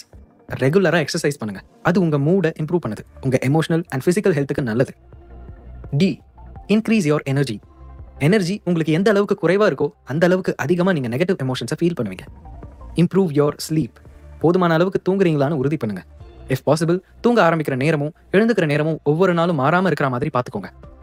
Eat healthier food. As the saying goes, you are what you eat. Junk foods உங்கள் எனர்ஜி லெவல்ஸில் நிறைய நெகட்டிவ் இம்பாக்டை உண்டாக்கும். ஸோ உங்கள் டயட்டை இம்ப்ரூவ் பண்ணிக்க ஸ்டெப் எடுங்க. Ask for help. Consult a professional. உங்களுக்கு ரொம்ப டீப் எமோஷனல் இஷ்யூஸ், அதாவது எக்ஸ்ட்ரீம் லோ செல்ஃப் எஸ்டீம் அல்லது டிப்ரெஷன் இருந்தால் ஒரு ப்ரொஃபஷனலை கன்சல்ட் பண்ணுறது நல்லது. Part 4. How to use your emotions to grow. I suggest to you that every situation, every moment provides the opportunity for self-growth and development of your character. Reality keeps bringing us circumstances. Sometimes I picture them as waves breaking on the shore, and we have the chance to keep merging with that reality to fit ourselves to it, to dive into those waves. இதை சொல்றது David K Reynolds, author of Constructive Living. Useful எமோஷன்ஸை நிறைய பேர் under estimate பண்ணிடுறாங்க. அவங்களோட எமோஷன்ஸை அவங்க வளர்ச்சிக்கு யூஸ் பண்ணலாங்கிறதே அவங்களுக்கு தெரியறதில்ல. உங்கள் எமோஷன்ஸ் உங்களுக்கு மெசேஜ் கொடுக்குது. உங்களோட தற்போதைய இன்டர்பிரிட்டேஷன் தப்பாக இருக்குன்னு உங்களுக்கு உணர்த்துது. ரியாலிட்டி ஒரு பிரச்சனையே இல்லை, உங்கள் இன்டர்பிரிட்டேஷன்ஸ் தான் பிரச்சனை. மோசமான சுச்சுவேஷன்ஸில் கூட அர்த்தத்தையும் சந்தோஷத்தையும் கண்டறிகிற பவர் உங்களுக்கு இருக்குன்னு மறந்துடாதீங்க. உதாரணத்துக்கு ஆலிஸ் சாமர் 2ஆம் உலகப் போரில் ஒரு கேம்பில் தங்க வைக்கப்பட்டிருந்தாங்க. நம்பிக்கையை இழந்து புலம்ப அவங்களுக்கு எல்லா விதமான அம்சங்களும் இருந்தது. எவ்வளோ நாள் வாழ்க்கை மிச்சம் இருக்குன்னு கூட அவங்களுக்கு தெரியாது. ஆனாலும் அந்த நேரத்துலையும் அவங்க சந்தோஷமா இருந்தாங்க. நான் சிரிச்சுக்கிட்டே இருந்தேன். நானும் என் மகனும் தரையில் படுத்துட்டு இருந்தோம். அவன் நான் சிரிக்கிறத பார்த்தான். எந்த குழந்தை தான் அம்மா சிரிக்கிறத பார்த்து சிரிக்காம இருக்கும்? இதை சொன்னது Alice Sama. Episode 11. Recording your emotions. Chapter 18. How emotions can guide you in the right direction. Emotions வரும் போகும். அல்டிமேட்லி அது உங்களை டிஃபைன் பண்ணாது. பட் அதனால அதுக்கு எந்த ரோலும் இல்லைன்னு அர்த்தம் இல்லை. நீங்கள் உங்கள் எமோஷன்ஸை இக்னோர் பண்ணுறீங்கன்னா அது ரொம்ப பெருசாகிக்கிட்டே வந்துடும். ஒரு ஸ்மால் வாய்ஸில் ஸ்டார்ட் ஆகி ஒரு கட் ஃபீலிங் இல்லைனா ஒரு இன்ட்யூட்டிவ் நாலேஜாக மாறிடும். இந்த சைனை நீங்கள் டிஸ்மிஸ் பண்ணீங்கன்னா இன்னும் லவுடர் ஆகும். எக்ஸாம்பிளுக்கு ஒருத்தர் ஸ்ட்ரெஸ் அப்படிங்கிற ஒரு ஃபீலிங்கை ஐடென்டிஃபை பண்ணுறாரு. அது அவரோட லைஃப்பில் சேஞ்சஸை கொண்டு வர அவர்கிட்ட சொல்லுது. ஒரு ஸ்ட்ரெஸ்ஃபுல் சுச்சுவேஷனை இம்ப்ரூவ் பண்ணலாம், இல்லைனா அவர் இன்டர்பிரேட் பண்ணிக்கிற விதத்தை மாற்றலாம். ஒரு விஷயம் ஷியோராக தெரிய ஆரம்பிச்சிருச்சுன்னா you need to do something about it. Stress மாதிரியான ஃபீலிங்கை இக்னோர் பண்ணீங்கன்னா சிவியர் ஹெல்த் இஷ்யூஸை கொண்டு வந்துவிடும். பாட்டம் லைன் என்னன்னா, உங்கள் எமோஷன்ஸ் உங்களுக்கு மெசேஜஸ் சென்ட் பண்ணுது. எப்படி ஃபிசிக்கல் பெயின் உடம்புல பிரச்சனை இருக்கிறத இண்டிகேட் பண்ணுதோ அதே மாதிரி emotional suffering something is wrong with your mind அப்படின்னு சொல்லுது. The power of self awareness. Personal க்ரோத்துக்கு ஒரு முக்கியமான காம்பனண்ட் தான் செல்ஃப் அவேர்னஸ். அது இல்லாமல் நீங்கள் லைஃப்பில் பெரிய சேஞ்சை கொண்டு வர முடியாது. ஒரு பிரச்சனை இருக்குன்னு ரியலைஸ் பண்ணாமல் நீங்கள் அதை சரி பண்ண முடியாது. செல்ஃப் அவேர்னஸ்னா என்ன? உங்கள் தாட்ஸ், எமோஷன்ஸ் அண்ட் பிஹேவியர்ஸை உங்களோட ஓன் இன்டர்பிரிட்டேஷனோ ஸ்டோரியோ ஆட் பண்ணாமல் அப்ஜெக்டிவாக அப்சர்வ் பண்ணுற எபிலிட்டி தான் self awareness. Above or below the line. The 15 Commitments of Conscious Leadershipல Jim Dethmer and Diana Chapman self அவேர்னஸை இன்க்ரீஸ் பண்ண ஹெல்ப் பண்ணுறதுக்காக ஒரு சிம்பிள் எட் பவர்ஃபுல் மாடலை இன்ட்ரடியூஸ் பண்ணாங்க. ஆத்தர் சொல்கிறாரு, எந்த நேரத்துலையும் நம்ம பிலோ ஆர் அபவ் த லைனில் இருக்கோம் அப்படின்னு. அபவ் த லைனில் இருக்கிறப்போ காத்திருக்கிறதுக்கு ஓப்பன் மைண்டடாகவும் க்யூரியஸாகவும் இருக்கோமா. பட் பிலோ த லைனில் இருக்கிறப்போ நாம தான் கரெக்டுன்னு ப்ரூவ் பண்ணணும்னு இருப்போமா. அதோட விளைவாக டிஃபென்சிவாகவும் புது ஐடியாஸை ஏற்றுக்காத ஒரு ஆளாகவும் இருப்போம். சிம்பிளாக சொல்லணும்னா அபவ் த லைனில் கான்ஷியஸாக இருப்போம், பிலோ த லைனில் அன்கான்ஷியஸாக இருப்போம். அபவ் த லைனா பிலோ த லைனாங்கிறது நம்மளோட எமோஷனல் ஸ்டேட்டை பொறுத்தது. உங்கள் ஃபிசிக்கல் சர்வைவல்க்கோ ஈகோவுக்கோ ஒரு மிரட்டல் வரா மாதிரி தோணுச்சுன்னா அப்போ பிலோ த லைனில் இருப்பீங்க. எதிர் உங்கள் ஈகோக்காகவோ இல்லை சர்வை பண்ணுறதுக்காகவோ. அபவ் த லைனில் இருக்கிறப்போ பாசிட்டிவ் ஸ்டேட் ஆஃப் மைண்டில் இருப்பீங்க. கிரியேட்டிவிட்டி, இன்னோவேஷன் அண்ட் கொலாபரேஷன் இது எல்லாமே சிறப்பான விதத்தில் இருக்கும். என்ஹான்ஸ்டு பர்ஃபார்மன்ஸ் அதோட விளைவாக இருக்கும். நீங்கள் பிலோ த லைனில் இருக்கிறப்போ அதை ரெகக்னைஸ் பண்ண தெரிஞ்சுட்டா அதுதான் நீங்கள் உங்கள் எமோஷனல் ஸ்டேட்டை எந்த அளவுக்கு கண்ட்ரோல் பண்ண முடியுங்கிறத டிட்டர்மின் பண்ணுது. எமோஷனை அதோட ப்ரெசன்ஸை உணராமல் கண்ட்ரோல் பண்ண முடியாது. This is what being aware or conscious means. சில பொதுவான உதாரணங்கள். above the line you are curious, listening consciously, feeling emotions, discussing without being argumentative, appreciating, taking responsibility and questioning your beliefs. Below the line you are clinging to an opinion, finding fault, arguing, rationalizing and justifying, gossiping, enrolling others to affirm your beliefs and attacking the messenger. Fear versus love. உங்க நாள் முழுக்க நீங்க பயத்துக்காகவோ அன்புக்காகவோ தான் செயல்படுறீங்க. ஏதோ ஒன்று கிடைக்கணும்னு செயல்படுறப்போ நீங்கள் பயத்தில் செயல்படுறீங்க. அது மற்றவங்களோட அப்ரூவலோ, அட்டென்ஷனோ, மணியோ அல்லது பவராகவோ இருக்கலாம். When you act out of love உங்களோட மெயின் ஃபோக்கஸ் கொடுக்குறதா இருக்கும். உங்கள் time, money, love or attention மற்றவங்களுக்காக ஷேர் பண்ணி அவங்க லைஃபும் நல்லா இருக்கணும்னு நினைக்கிறீங்க. உங்களோட ஒரு மேஜர் லைஃப் கோலை எடுத்துக்கோங்க. நீங்கள் பயத்துக்காக செயல்படுறீங்களா இல்லை அன்புக்காக மற்றவங்களுக்கு கொடுக்கறதுக்கான கோல் அதுன்னு பாருங்க. நீங்கள் ஒரு ஆக்டர் ஆகணும்னு ஆசைப்படுறீங்கன்னு வச்சுக்கலாம். சில ரீசன்ஸ் இதுவாக இருக்கலாம். Making money, being famous, proving to your parents and friends you are good enough, entertaining people, expressing your self. இதில் ஃபர்ஸ்ட் 3 எக்ஸாம்பிள்ஸ் யூஸ்வலாக ஃபியர் பேஸ்ட் பிஹேவியர்ஸ், கடைசி 2 லவ் பேஸ்ட் பிஹேவியர்ஸ். அது நீங்கள் உலகத்துக்கு கொடுக்க போகிற அன்பளிப்பை அழுத்தமாக சொல்லுது. Chapter 19, recording your emotions. Positive எமோஷன்ஸை ஜென்ரேட் பண்ணுறதுக்கு முன்னாடி நீங்கள் உங்களோட ஸ்டார்டிங் பாயிண்ட்டை டிட்டர்மின் பண்ணணும். என்டையர் வீக்குக்கும் உங்களோட எமோஷன்ஸை ரெக்கார்ட் பண்ணணும். அதுதான் நீங்கள் உங்கள் லைஃப்பில் எக்ஸ்பீரியன்ஸ் பண்ணுற எமோஷன்ஸ் என்னலாங்கிறத உங்களுக்கு தெளிவாக காட்டும். ஒரு நோட் புக்கோ டவுன்லோடபிள் ஒர்க் ஷீட்டோ யூஸ் பண்ணுங்க. தினமும் ஒரு சில நிமிடங்கள் இதுக்காக செலவு பண்ணுங்க. இந்த கேள்விகள்லாம் கேட்டுக்கோங்க. என்னென்ன நெகட்டிவ் எமோஷன்ஸ் எல்லாம் எக்ஸ்பீரியன்ஸ் பண்ணீங்க? அந்த எமோஷன்ஸுக்கு காரணம் என்ன? ஹார்ட் ஃபேக்ட்ஸ் என்ன? அந்த மாதிரி ஃபீல் பண்ணுறதுக்கு ஸ்பெசிஃபிக் தாட்ஸ் ஏதாவது இருக்கா? இந்த negative emotions external events trigger பண்ணுச்சா? உங்களுக்கு போதுமான தூக்கம் இல்லையா? உடல்நிலை சரியில்லையா? ஏதாவது விபத்தில் இருந்தீங்களா? உண்மையில் நடந்தது என்ன? உங்கள் மைண்டில் இல்லை, ஃபிசிக்கல் வேர்ல்டில். ஃபேக்ட்ஸை நீங்கள் எப்படி இன்டர்பிரேட் பண்ணியிருக்கீங்க? உங்கள் பிலீஃப்ஸ் அக்யூரேட்டாக இருக்கா? தாட்ஸையோ ஈவெண்ட்ஸையோ கொஞ்சம் டிஃப்ரெண்ட்டாக இன்டர்பிரேட் பண்ணால் நீங்கள் கொஞ்சம் பெட்டராக ஃபீல் பண்ணுவீங்களா? உங்கள் நியூட்ரல் ஸ்டேட்டுக்கு எப்படி திரும்பினீங்க? எக்ஸாக்டாக என்ன நடந்தது? உங்கள் தாட்ஸை சேஞ்ச் பண்ணிங்களா? நீங்கள் செய்யாமல் அவாய்ட் பண்ணிக்கிட்டே இருந்த விஷயங்களுக்காக ஆக்ஷன் எடுத்தீங்களா? இல்லை நேச்சுரலாக அதுவாகவே நடந்துச்சா? நெகட்டிவ் எமோஷன்ஸை அவாய்ட் பண்ண என்ன செஞ்சிருப்பீங்க? Chapter 20, not being good enough. Oscar win பண்ணப்போ அது ஏதோ ஒரு குருட்டு வெற்றி தான் நினச்சேன். எல்லாருக்குமே இது தெரிஞ்சு என் வீட்டுக்கு வந்து கதவை தட்டி, எக்ஸ்கியூஸ் மீ, அது வேற ஒருத்தங்களுக்கு கொடுக்க வேண்டியது, மெரில் ஸ்ட்ரீப்புக்கு கொடுக்கணும் அப்படின்னு சொல்லி வாங்கிட்டு போக போறாங்கன்னு நினைச்சேன். இதை சொன்னவர் ஜாடி ஃபாஸ்டர். மெரில் ஸ்ட்ரீப் என்ன சொல்லியிருக்காரு தெரியுமா?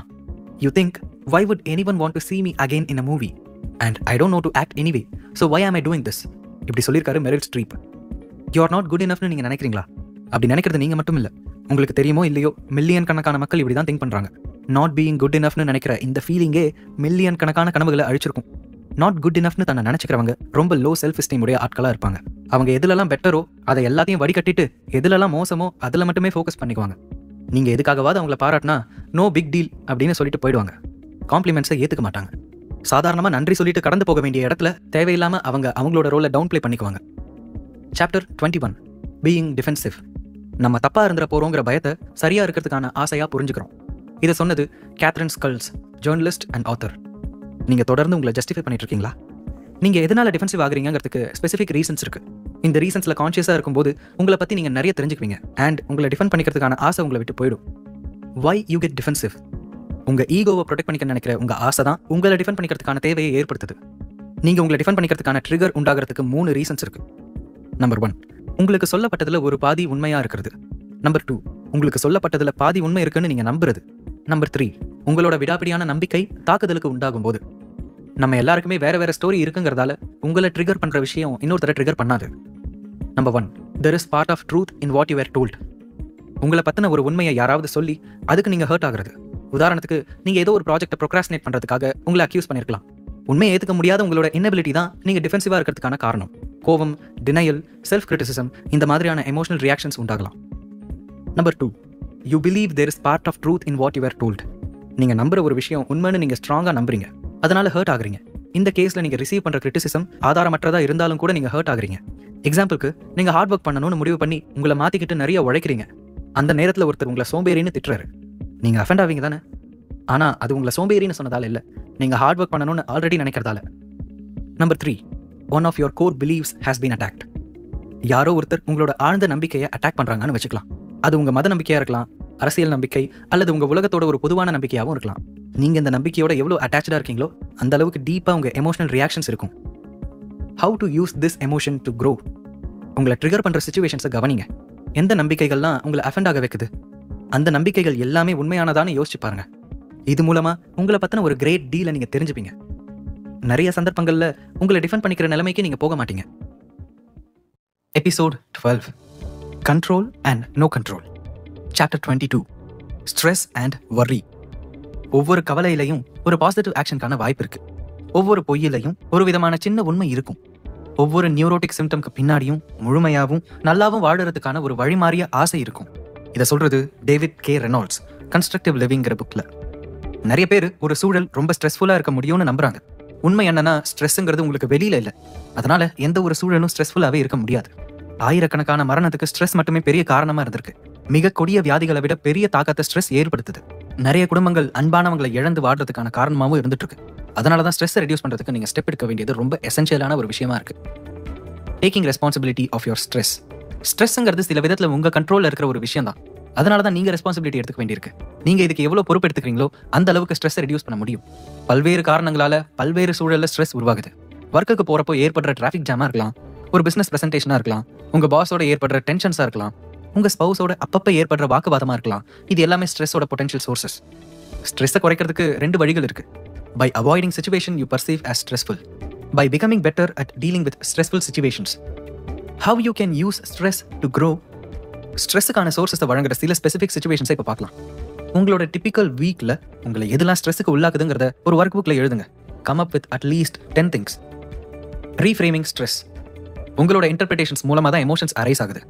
எஞ்சி இருக்கிற உண்மை என்னன்னா, நீங்கள் ஸ்ட்ரெஸ்ஸை எக்ஸ்பீரியன்ஸ் பண்ணுறீங்கனாலே அப்போ உங்களுக்கு நடக்கிற விஷயங்களில் உங்களோட ஓன் இன்டர்பிரிட்டேஷன்ஸை ஆட் பண்ணிட்டீங்கன்னு அர்த்தம்.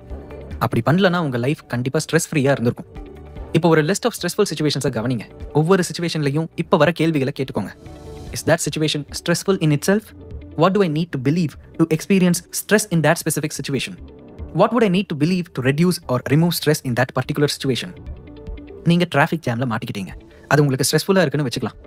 Is that situation stressful in itself? No, not necessarily. Traffic jam எப்பவுமே இருக்கிறது, அதில் எந்த தப்பும் இல்லை. What do I need to believe to experience stress in that specific situation?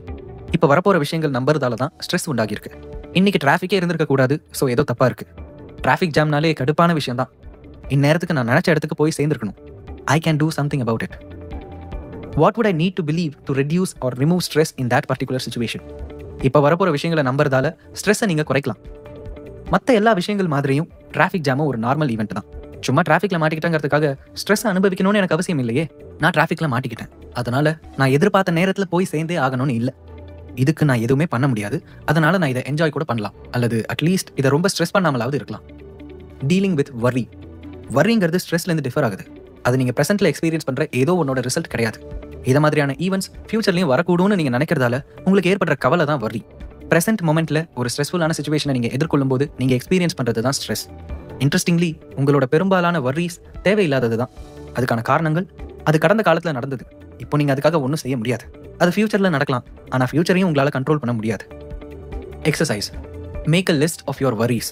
இதுக்கு சில எக்ஸாம்பிள்ஸ்: your health, your financial situations, your work, your relationships, your family.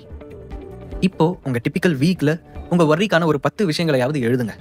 உங்களால் கண்ட்ரோலே பண்ண முடியாத விஷயங்களை நீங்கள் கண்ட்ரோல் பண்ணணும்னு ட்ரை பண்ணுறதால தான் தொடர்ச்சியான கவலை உண்டாகுது. உங்கள் கவலைகளை 3 விதமாக கேட்டகரைஸ் பண்ணிக்கலாம். Things you have control over. இந்த கேட்டகரி உங்களோட ஆக்ஷன்ஸ் அண்ட் பிஹேவியர்ஸை உள்ளடக்கியது. உதாரணத்துக்கு நீங்கள் என்ன சொல்லலாம், எப்படி சொல்லலாங்கிறத உங்களால் சூஸ் பண்ண முடியும். உங்கள் கோல்ஸை அச்சீவ் பண்ணுறதுக்கு என்ன ஆக்ஷன் எடுக்கலாங்கிறதையும் நீங்கள் டிசைட் பண்ண முடியும். Things you have some control over. ஒரு காம்படிஷன் அல்லது ஒரு ஜாப் இன்டர்வியூ, இந்த மாதிரியான விஷயங்களில் உங்களுக்கு ஒரு லிமிடெட் கண்ட்ரோல் மட்டும் இருக்கும். Things you have no control over. துரதிருஷ்டவசமாக எக்கச்சக்கமான விஷயங்களில் உங்களுக்கு எந்த கண்ட்ரோலும் இல்லை. வானிலை, பொருளாதாரம், டிராஃபிக் ஜாம்ஸ், இப்படி நிறையா. Taking 100% responsibility for your stress and worries. உங்கள் வர்ரீஸை நீங்கள் நினைக்கிறத விட அதிக அளவில் கண்ட்ரோல் பண்ண உங்களால் முடியும்னு சொன்னால் உங்களுக்கு கண்ட்ரோலே இல்லாத விஷயங்களை பாருங்கள். இந்த விஷயங்கள்லாம் எனக்கு கண்ட்ரோல் இருந்திருந்தா நான் என்ன செஞ்சிருப்பேன், அது எப்படி இருந்திருக்கும், இதிலிருந்து எப்படி ப்ரிவென்ட் பண்ணியிருப்பேன். இந்த கேள்விகள்லாம் நீங்கள் உங்ககிட்ட கேட்டுக்கணும். டிராஃபிக் ஜாமே எடுத்துக்கலாம். டிராஃபிக் ஜாமில் மாட்டின பிறகு உங்களால் ஒன்றும் பண்ண முடியாது. உங்களுக்கு அதில் எந்த கண்ட்ரோலும் இல்லை, சரிதான். பட் வேறு விதமாக யோசிச்சு பார்க்கலாம். நீங்கள் முன்னாடியே வேறு ரூட்டை செலக்ட் பண்ணிக்கலாம், அல்லது வீட்டை விட்டு இன்னமும் சீக்கிரமாகவே கிளம்பலாம். சிச்சுவேஷனை ரீஃப்ரேம் பண்ணுறதும் இருக்குது. மென்டலி அந்த சிச்சுவேஷனில் இருந்து எஸ்கேப் ஆகிறதுக்கு பதிலாக அந்த சிச்சுவேஷனை உங்களோட ஒரு நாளில் ரொம்ப ப்ரொடக்டிவான நேரமாகவும் மாற்றிக்கலாம். எக்ஸாம்பிளுக்கு டிராஃபிக் ஜாமில் ஆடியோ புக்ஸ் கேட்குறதையும் அந்த டைமை பயன்படுத்திக்கிறதையும் சொல்லலாம். அப்போ ஒரு வருஷத்துக்கு உங்களோட எல்லா ஒர்க்கிங் டேஸ்லையும் எவ்வளோ ஆடியோ புக்ஸ் கேட்க முடியும்னு இமேஜின் பண்ணி பாருங்க. உங்கள் லிஸ்ட்டில் உங்கள் கண்ட்ரோல் இல்லாத விஷயங்களை செலக்ட் பண்ணி அதில் உங்களுக்கு இன்னும் ஏதாவது கண்ட்ரோல் இருக்குமான்னு பாருங்க. அப்படி இல்லைனா சிச்சுவேஷனை ரீஃப்ரேம் பண்ண முடியுமா ஆர் எலிமினேட் பண்ண முடியுமான்னு பாருங்க. Chapter 23. Caring what people think of you. உங்களை பற்றின யாரோ ஒருத்தரோட தாட் எப்படி உங்களை அஃபெக்ட் பண்ணிட முடியும் இந்த உலகத்தில்? அவரை பற்றின உங்களோட தாட் தான் ஹார்ம்ஃபுல்லானது. Change your thought. இதை சொன்னது Vernon Howard, the power of your super மைண்டில். நீங்கள் ரொம்ப செல்ஃப் கான்ஷியஸான ஆளா? நீங்கள் ஏன் மற்றவங்க உங்களை பற்றி என்ன நினைக்கிறாங்கிறதுக்கு ரொம்ப இம்பார்ட்டன்ஸ் கொடுக்குறீங்கிறதையும் அந்த சிச்சுவேஷனை எப்படி தணிக்கலாங்கிறதையும் இப்போ பார்க்க போகிறோம். You are the most important person in the world. இதை நீங்கள் ரியலைஸ் பண்ணணும். நம்ப முடியலன்னா கடைசியாக நீங்கள் தாங்க முடியாத வழியை அனுபவிச்ச நேரத்தை யோசிச்சு பாருங்க. அப்போ நீங்கள் ஜிஎஸ்டி பற்றியோ ஏழை குழந்தைகள் பசியால் வாடுறதை பற்றியோ யோசிச்சிருக்க போகிறதில்ல. நீங்கள் யோசிச்சதெல்லாம் அந்த பெயின் உங்களை விட்டு போகணுங்கிறத பற்றி மட்டும்தான். அதுக்கு காரணம் இந்த உலகத்தில் உங்களுக்கு ரொம்ப முக்கியமான ஆள் நீங்கள் தான். 24/7 நீங்கள் உங்களோடவே வாழறதால உங்களோட மென்டல் அண்ட் ஃபிசிக்கல் வெல்பீயிங்க்கு நீங்கள் இம்பார்ட்டன்ஸ் கொடுக்கறதுல எந்த தப்பும் இல்லை. உலகத்தில் இருக்கிற எல்லா மனுஷங்களுக்கும் இது பொருந்தும். நீங்கள் 24/7 உங்களோட வாழ்ந்து உங்களை பற்றி சிந்திக்கிற மாதிரி தான் எல்லாருக்குமே. மற்றவங்க உங்களை பற்றி அதிக நேரம் நினைக்கிறாங்கன்னு நீங்கள் தப்பாக அசியூம் பண்ணிக்கிறீங்க. மற்றவங்களுக்கு நீங்கள் நினைக்கிற அளவுக்குலாம் உங்களை பற்றி யோசிக்க நேரம் இருக்காது. In fact for the most part people to not care about you. இது டிப்ரெசிங்காக தோணுனாலும் அது ரொம்ப லிபரேட்டிங்கான ஒரு விஷயம். எபிசோட் 13 பொறாமை எதற்கு? Chapter 14 resentment. நம்ம பகைவர்கள் மேலே நம்மளால அன்பு செலுத்த முடியலனா கூட நம்ம மேலே நம்மளால அன்பு வைக்க முடியும். நம்ம லவ் பண்ணுறதால நம்மளோட ஹாப்பினஸை, ஹெல்த்தை, நம்மளோட லுக்கை நம்ம எனிமீஸால கண்ட்ரோல் பண்ண முடியாத நிலையில் இருக்கும். இதை சொல்றது Dale Carnegie, how to stop worrying and start living அப்படிங்கிற புக்கில். நீங்கள் ஒருத்தர் மேலே ஆத்திரம் கொள்றதுக்கு காரணம் நீங்கள் நினச்ச விதத்தில் அவங்க பிஹேவ் பண்ணலங்கிறது தான். ஒருவேளை அவங்களோட ப்ராமிஸை மீறி இருக்கலாம், அல்லது நீங்கள் எதிர்பார்த்த ஒன்றை அவங்க உங்களுக்கு தராமல் இருந்திருக்கலாம். பெரும்பாலும் ஒருத்தரோட உங்களுக்கு மனக்கசப்பு உண்டாகிறதுக்கு முக்கியமான காரணம் நீங்கள் அவங்களோட எஃபெக்டிவாக கம்யூனிகேட் பண்ணாததாக இருக்கும். நீங்கள் ஹர்ட் ஆகுறீங்கிறத சரியாக கன்வே பண்ணியிருக்க மாட்டீங்க. உங்கள் நீட்ஸ், வாண்ட்ஸ் இதெல்லாம் அவங்களுக்கே தெரியும்னு நினச்சி கம்யூனிகேட் பண்ணாமல் விட்டுருப்பீங்க.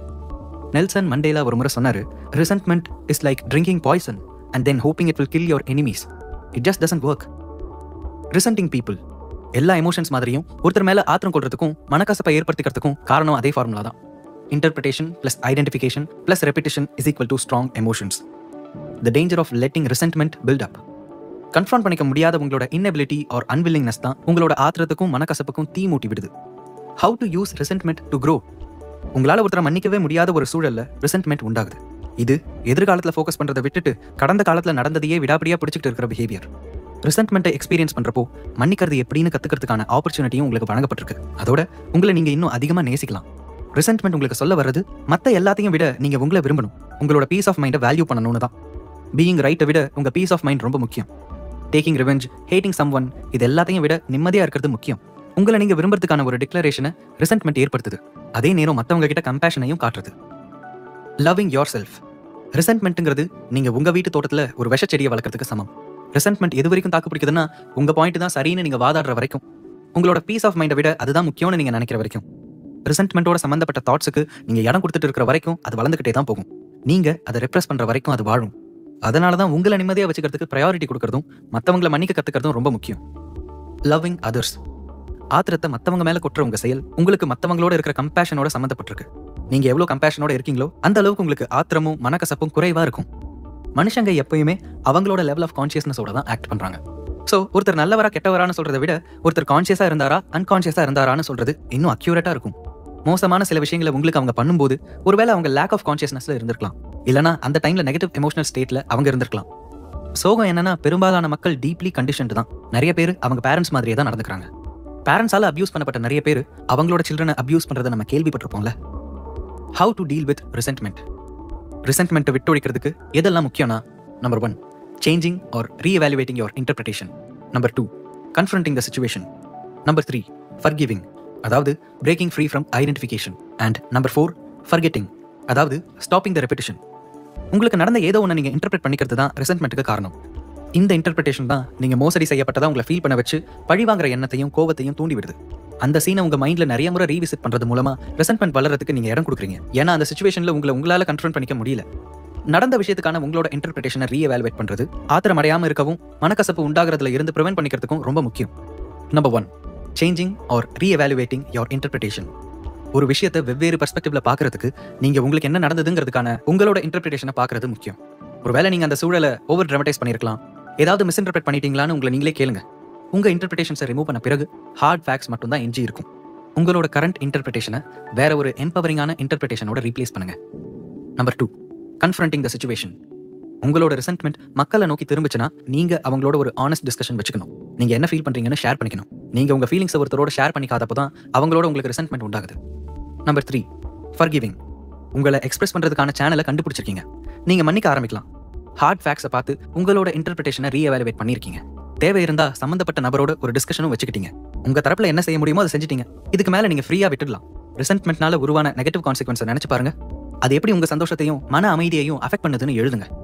பாஸ்டோட உங்களுக்கு இருக்கிற அட்டாச்மெண்ட்டையும் ரிசென்ட்மெண்ட்டுக்கு அதோட பங்கையும் ஞாபகம் வச்சுக்கோங்க. அதை ரிலீஸ் பண்ணுங்க.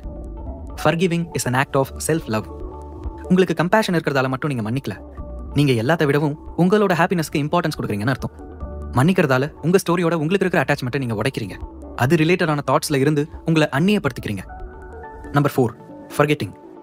Finally forget.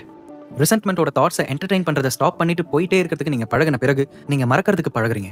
அந்த தாட்ஸ் வரும்போது அப்படியே போக விடுங்க. காலப்போக்கில் அது அதோட பவரை இழந்துடும். Chapter 25 jealousy. வேற ஒருத்தர்கிட்ட இருக்கிற உங்ககிட்ட இல்லாத ஒரு விஷயத்து மேல நீங்க ஆசைப்படும் போது ஜெலசியை நீங்க எக்ஸ்பீரியன்ஸ் பண்றீங்க. எல்லாரும் அப்பப்போ பொறாமப்படுறது தான். இதுக்காக நீங்க உங்களை ப்ளேம் பண்ணிக்க வேண்டியதில்லை. How to use jealousy to grow. You are not good enough அப்படிங்கிற உங்களோட நம்பிக்கையில இருந்து தான் ஜெலசி உருவாகுது. உங்களோட ஒருவித போதாமையும் இதுக்கு காரணம். வேற ஒருத்தர்கிட்ட இருக்கிற ஏதோ ஒன்று உங்களையும் திருப்திப்படுத்தும்னு நினைச்சு நீங்க அது மேல ஆசைப்படுறீங்க. ஆல்டர்னேட்டிவ்லி நீங்க உங்களோடதுன்னு நம்புற ஒரு பொருளையோ இல்ல நபரையோ இழக்க போறோம்னு பயப்படுறீங்க. Jealousy can help you find what you really want. நீங்க ஒரு தப்பான பாதையில போயிட்டு இருக்கீங்கன்னு ஜெலசி உங்களுக்கு காமிக்கலாம். குவாய்ட்ங்கிற புக்ல சூசன் கிளைன் ரைட்டர்ஸாவும் சைக்காலஜிஸ்டாவும் இருக்கிற அவங்களோட ஃப்ரெண்ட்ஸ் மேல அடிக்கடி பொறாமப்படுவாங்கன்னு சொல்லியிருக்காங்க. சுவாரஸ்யம் என்னன்னா, அவங்க அந்த டைம்ல லாயரா இருந்தாலும் மற்ற லாயர்ஸ் மேல அவங்களுக்கு பொறாம வரல. அப்போதான் அவங்க புரிஞ்சுக்கிட்டாங்க அவங்க லாயரா இருக்க வேண்டிய ஆளே இல்லைன்னு. அதோட ரிசல்ட்டா அவங்க கரியரை சேஞ்ச் பண்ணிக்கிட்டாங்க. ஒரு ரைட்டர் ஆனாங்க. Exercise. Identify who you are jealous of. உங்களுக்கு யார் மேல பொறாம இருக்குன்னு ஐடென்டிஃபை பண்ணுங்க.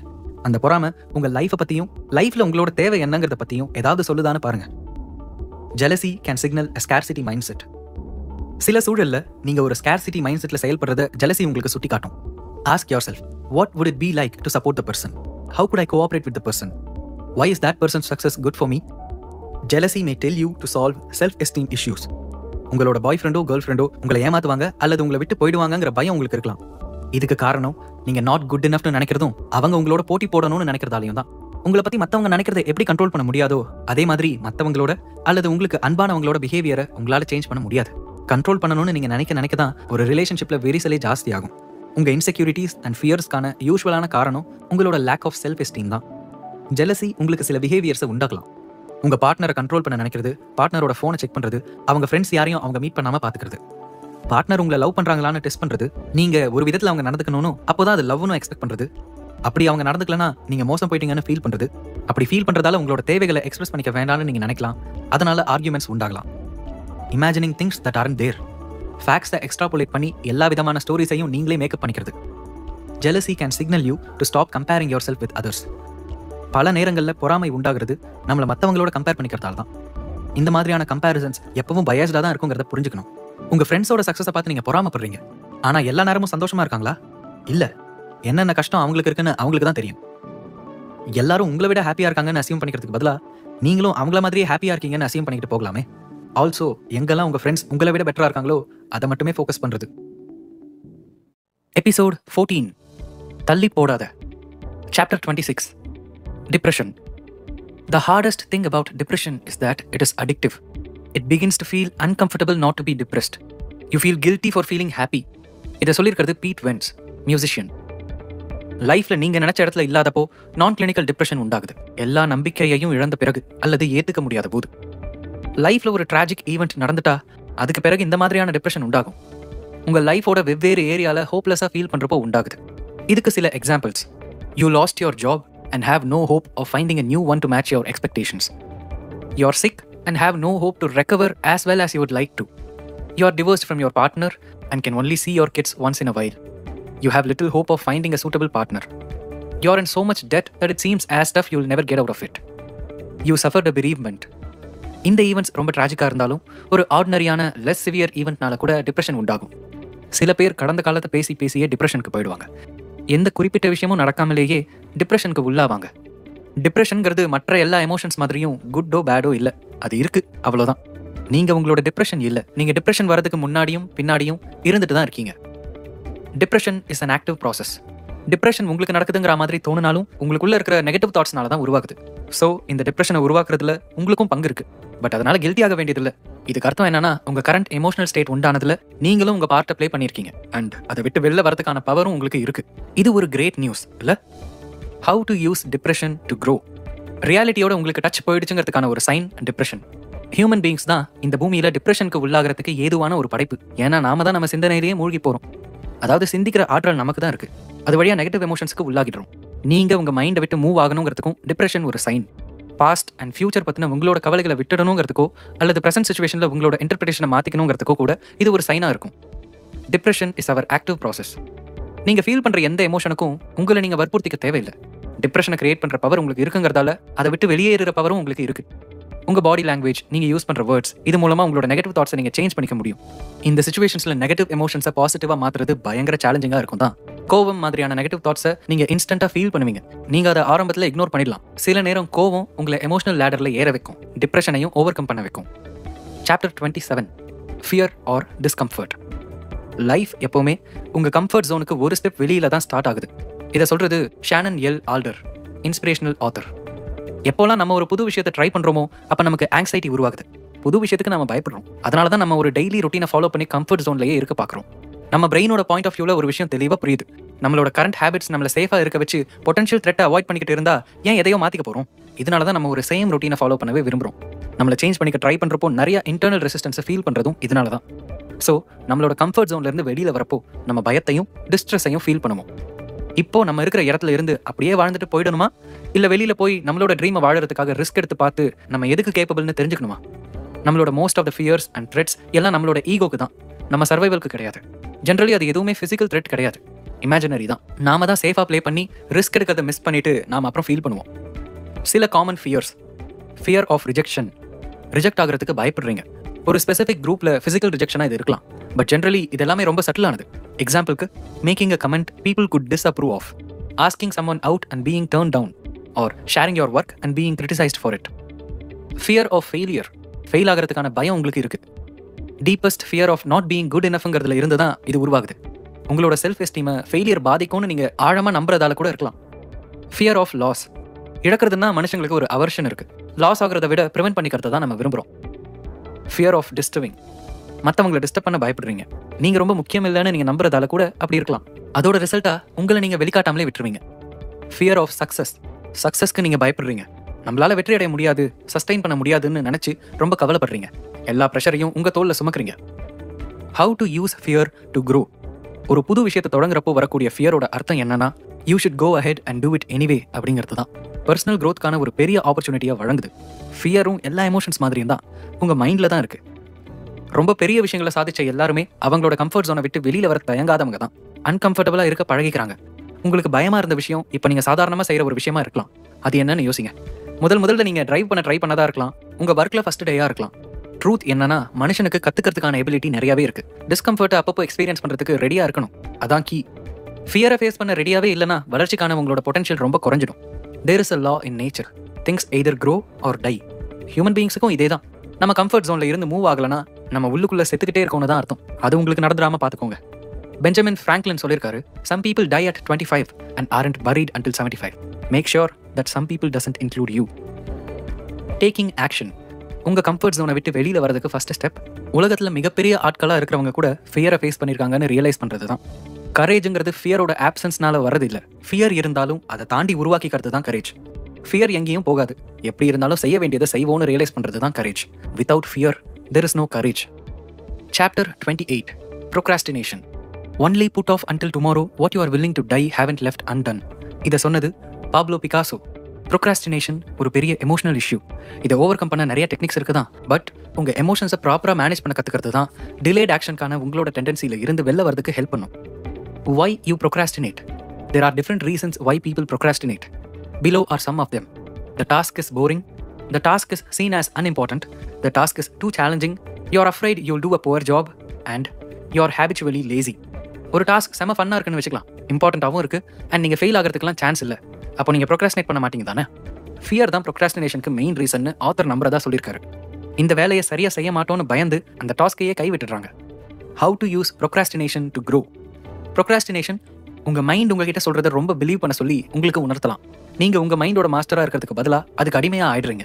This comes at the cost of not living the life you want, not accomplishing your dreams, and experiencing low self-esteem, guilt, and unhappiness. You are tired, let's rest. Or, let's do it tomorrow. அப்படின்னு உங்கள் mind சொல்லும் போதெல்லாம் அது ஒரு order இல்லை. You don't have to follow it. You are not your emotions. என்ன thought உங்கள் மைண்டில் கிராஸ் ஆனாலும் நீங்கள் அதை அக்செப்டும் பண்ணலாம், ரிஜெக்டும் பண்ணலாம். ப்ரொக்ராஸ்டினேஷனை உடைக்கிறதுக்கு ஒரு 16 ஸ்டெப்ஸ் இருக்குது. Number 1, understand what's hidden behind procrastination. Number 2, remind yourself at the cost of procrastination. Number 3, uncover your story. Number 4, rewrite your story. Number 5, clarify your why. Number 6, identify the ways you distract yourself. Number 7, stay with the urge. Number 8, record everything you do. Number 9, set a clear intent behind everything you do. Number 10, prepare your environment. Number 11, start small. Number 12, create quick wins. Number 13, just get started. Number 14, create daily habits to support you. Number 15, use visualization. Number 16, build accountability. Episode 15, Motivation Mukyam. Chapter 29, Lack of Motivation. People often say that motivation doesn't last. Well, neither does bathing. That's why we recommend it daily. இதை சொன்னது Zig Ziglar, salesman and motivational speaker. நீங்கள் pursue பண்ணுறதுக்கு ஒரு compelling விஷனே இல்லாமல் இருக்கிறதுக்கான sign தான் மோட்டிவேஷனில் நீங்கள் லேக்காக இருக்கிறது. ஒரு எக்ஸைட்டிங் விஷனோடு இருக்கிறவங்களுக்கு மோட்டிவேஷன் எப்பவுமே இருக்கும். அவங்களுக்கும் ஃப்ரஸ்ட்ரேஷன்ஸ், பின்னடைவு, கவலைகள் இதெல்லாம் இருக்கும் தான். ஆனால் அவங்க மீண்டு வரதுக்கான மோட்டிவேஷன் எப்பவுமே அவங்களுக்கு இருக்கு. You are not following your bliss அப்படிங்கிறதுக்கான சைனாக கூட லேக் ஆஃப் மோட்டிவேஷனை சொல்லலாம்.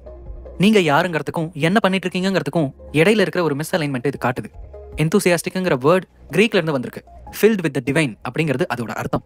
உங்களுக்கு எந்தூசியாசம் இல்லைன்னா அப்போ நீங்க யாருங்கிற எசன்ஸோட உங்களுக்கு டச் விட்டு போச்சுன்னு அர்த்தம். நோபல் பிரைஸ் வின்னர்ஸ் யாரும் காலையில 4 மணிக்கு எழுந்து படிச்சது அவங்களுக்கு போர் அடிக்குதுங்கிறதுக்காக இல்லை.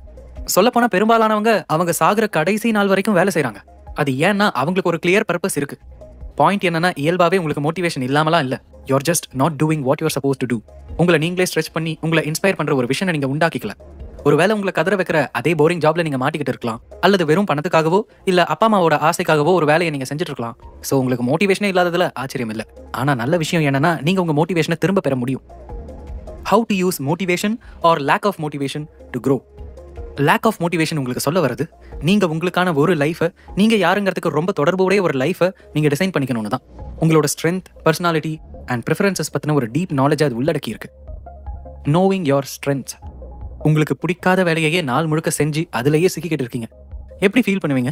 Probably not very motivated. நிறைய பேர் அவங்களோட ஸ்ட்ரென்த்தை யூஸ் பண்ண அலோவ் பண்ணாத ஒரு ஜாப்ல மாட்டிக்கிறாங்க. அதோட ரிசல்ட்டா அவங்க ஸ்ட்ரகிள் ஆகிக்கிட்டே இருக்காங்க. அடுத்த 40 இயர்ஸுக்கும் அவங்க விதியே அப்படி கஷ்டப்படுறதுதான் நினைச்சுக்கிறாங்க. உங்களுக்கு பிடிச்ச விஷயங்களை செய்யறப்போ அதுல உங்களோட level of motivation and energy ரொம்ப அதிகமா இருக்கும். நீங்க விரும்புற, நீங்க நல்லா பண்ணக்கூடிய விஷயங்கள் இருக்கு. அந்த டாஸ்க்ஸை நீங்க ஐடென்டிஃபை பண்ணி அதுல டைம் ஸ்பெண்ட் பண்ண ஆரம்பிச்சா ரொம்ப மோட்டிவேட்டடா ஃபீல் பண்ணுவீங்க. டாஸ்க்ஸை என்ஜாய் பண்ணி பண்றதை ரியலைஸ் பண்ணுவீங்க. உங்க ஸ்ட்ரென்த்ல ஃபோக்கஸ் பண்ண முடியும்னா உங்க கரண்ட் ஜாப் டிஸ்கிரிப்ஷனை நீங்க ரீடிசைன் பண்ணவோ அல்லது வேற ஜாப்க்கு சேஞ்ச் ஆகவோ இல்ல உங்க கரியரையே மாத்திக்கவோ கூட வேண்டியிருக்கும். ஒரு நாளோட ஒவ்வொரு நொடியும் ஸ்ட்ரகிளா இருந்ததுன்னா கண்டிப்பா நீங்க எதை செய்யணுமோ அதை செய்யலன்னு அர்த்தம். உங்களுக்கு ஸ்ட்ரென்த் இருக்கு, அதை கண்டுபிடிக்கிறது தான் உங்க வேலை. Knowing your personality. உங்க பர்சனாலிட்டி நீங்க எதுல பெஸ்ட்டுங்கிறத பார்ஷியலி தீர்மானிக்குது. ஃபார் இன்ஸ்டன்ஸ், நீங்க ஒரு இன்ட்ரோவர்ட், ஒரு எக்ஸ்ட்ரோவர்ட் சூஸ் பண்ற கரியர்ல இருந்து உங்க கரியர் வித்தியாசமானதா இருக்கணும்னு தான் நீங்க விரும்புவீங்க. ஒரு சின்ன குரூப்புக்குள்ளேயே ஒர்க் பண்ணி வெளியில யாரோடையும் அதிகம் புழங்க அவசியம் இல்லாத, கிளையண்டோட இன்ட்ராக்ட் பண்றதுக்கான தேவையும் இல்லாத ஒரு கரியரை தான் நீங்க டிசைன் பண்ணிக்குவீங்க. ஒரு குவைட் என்விரான்மெண்ட்ல நீங்க பெட்டரா பெர்ஃபார்ம் பண்றதை பார்ப்பீங்க. உங்க லெவல் ஆஃப் மோட்டிவேஷனை உங்க கோர் வேல்யூஸ் கூட அஃபெக்ட் பண்ணும். Knowing what motivates you. Sometimes உங்க மோட்டிவேஷன் லேக்கா இருக்கிறதுக்கு காரணம் நீங்க உங்களுக்கு சூட் ஆகாத ஒரு கோலை செட் பண்ணிக்கிட்டதாகவும் இருக்கலாம். உங்களுக்கு ஜென்யூனா பிடிச்ச, நீங்க வேணும்னு நினைக்கிற விஷயமா கூட உங்க கோல் இருக்கலாம். ஆனா அதை நீங்க ஃப்ரேம் பண்ண விதம் உங்களை மோட்டிவேட் பண்ணல. ஒருத்தர் வெயிட் குறைக்கணும்னு நினைக்கிறாருன்னு வச்சுக்கலாம். உங்க கோல்கான ரீசன் உங்களை எந்த விதத்திலையும் எமோஷனலி டச் பண்ணலனா கண்டிப்பா அந்த கோலை நீங்க அடைஞ்சு முடிக்கிறது கஷ்டம். உங்க வேலை என்னன்னா, வெயிட் குறைக்கிறது உங்க லைஃப்ல என்னென்ன விஷயங்களை செய்ய போகுதுங்கிறத கண்டுபிடிக்கிறது. ஏன் வெயிட் குறைக்கிறீங்கன்னு உங்களை நீங்க கேட்டுக்கணும். ஒரு தீர்க்கமான உங்க எமோஷனல் லெவலோட சம்பந்தப்பட்ட ஒரு பதில் கிடைக்கிற வரைக்கும். வெயிட் குறைக்கிறது சரியான விஷயங்கிறதாலலாம் அதை நீங்க செய்யல. அதை செஞ்சா ஏதோ ஒரு விதத்துல நீங்க நல்லா ஃபீல் பண்றீங்க அப்படிங்கறதால செய்றீங்க. வெற்றி அடையிறதுக்கு இந்த விஷயத்தை புரிஞ்சுக்க வேண்டியது ரொம்ப ரொம்ப முக்கியம். Knowing why you're doing something is important. Once you have a strong why, who knows what you can accomplish? Motivation comes and goes. எல்லா நேரமும் நீங்க மோட்டிவேட்டடா இருக்கணும்னு எதுவும் இல்லை. Motivation comes and goes. அன்இன்ஸ்பயர்டா இருக்கிறப்போ உங்களை நீங்களே நொந்துக்கணும்னு அவசியம் இல்லை. மோட்டிவேஷன் குறைவா இருக்கிறப்போ நீங்க ஆக்ஷன் எடுக்கிறதுக்கு முக்கியமான விஷயங்கள் என்னன்னா, have a system that allows you to stay on track with your goals. Build the self-discipline needed to do things when you don't feel like it. And have self-compassion and love yourself instead of blaming yourself for everything that goes wrong in your life. ஒரு system create பண்ணணும்னு சொல்றதுக்கு அர்த்தம் என்னன்னா, உங்க கோலை நோக்கி முன்னேற ஒரு டெய்லி ரொட்டீனை செட் பண்ணிக்கிறது தான். உதாரணத்துக்கு, தினமும் காலையில ஒரு குறிப்பிட்ட நேரத்துக்கு ஒரு டாஸ்க்கை செய்ய வேண்டியதா இருக்கலாம். அந்த ரிச்சுவலை ஒரு நாள் விடாம ஃபாலோ பண்றதுக்கு பழக்கப்படுத்திக்கிறது செல்ஃப் டிசிப்ளினை வளர்க்கறதுக்கு ஒரு வழி. இன்னொரு வழி என்னன்னா, ஒவ்வொரு நாளும் சின்ன சின்ன கோல்ஸை செட் பண்ணிக்கிட்டு அதை செஞ்சு முடிக்கிறது. Having self-compassion means encouraging yourself instead of beating yourself up. Feeling stuck. Sometimes you feel stuck. எதை செய்யறதுக்குமே மோட்டிவேஷன் சுத்தமா இருக்காது. ஏன்னு தெரியாது. நிறைய ஓப்பன் லூப்ஸ் உங்க லைஃப்ல இருக்கிறது ஒரு முக்கியமான காரணமா இருக்கலாம். அல்லது ஒரு மேஜர் டாஸ்க் நீங்க ப்ரோக்ராஸ்டினேட் பண்றதால கூட இருக்கலாம். Let's see what you can do to unstuck yourself. A simple 3-step process to unstuck yourself. Whenever you feel stuck, try the following 3 steps. Number 1, make a list of all the tasks that need to be done. Number 2, identify one task you have been putting off. Number 3, complete the task. Closing open tools. தள்ளி போட்டு நிறைய unfinished projects, too many tasks உங்களுக்கு இருந்தால் நீங்கள் சில விஷயங்கள் செய்யலாம். Number 1, நீங்கள் கம்ப்ளீட் பண்ண வேண்டிய டாஸ்க்ஸ் அண்ட் ப்ராஜெக்ட்ஸை லிஸ்ட் போடுங்க. Number 2, ஒவ்வொன்றுத்துக்கும் ஸ்பெசிஃபிக் டைமை செட் பண்ணுங்கள். ஒருவேளை ஃபியூ ஹவர்ஸ்க்குள்ளேயே முடிகிற வேலைகள்லாம் அதில் இருக்கலாம், இல்லைனா நிறைய டைம் எடுக்கிற டாஸ்க்ஸும் இருக்கலாம். அப்படி இருந்தால் நிறைய டைம் செட் பண்ணுங்கள். Number 3, பிக்கர் ப்ராஜெக்ட்ஸுக்கு நெக்ஸ்ட் ஃபியூ டேஸ் ஆர் வீக்ஸுக்கு முடிக்கிற வரைக்கும் ஒரே ஒரு ப்ராஜெக்ட்டில் ஃபோக்கஸ் பண்ணுங்கள். Number 4, சில டாஸ்க்ஸை ரீஸ்கெடியூல், டெலிகேட் அல்லது அபேண்டன் பண்ணுங்கள். கன்க்ளூஷன், உங்கள் எமோஷன்ஸோட குவாலிட்டி தான் உங்கள் லைஃப்பை டிட்டர்மின் பண்ணுதுங்கிறத மறந்துடாதீங்க. உங்கள் எமோஷன்ஸ் உங்களை கைட் பண்ணுறதுக்காக தான். அதிலிருந்து எவ்வளோ கற்றுக்க முடியுமோ கற்றுக்கிட்டு அப்புறம் அதை போக விட்டுருங்க. உங்கள் எக்ஸிஸ்டன்ஸே அதனால தான் அதை டிபெண்ட் பண்ணிட்டு இருக்காதீங்க. உங்கள் எமோஷன்ஸை உங்கள் வளர்ச்சிக்காக யூஸ் பண்ணுங்கள். நீங்கள் உங்கள் எமோஷன்ஸுக்கும் மேலானவங்க. எமோஷன்ஸ் வரும் போகும், பட் யூ ஸ்டே ஆல்வேஸ். உங்கள் எமோஷன்ஸை புரிஞ்சுக்கிறதுக்கும் கட்டுப்பாட்டில் வைக்கிறதுக்கும் தேவையான டூல்ஸை இந்த புக் உங்களுக்கு வழங்கியிருக்கோன்னு நம்புகிறோம். நன்றி.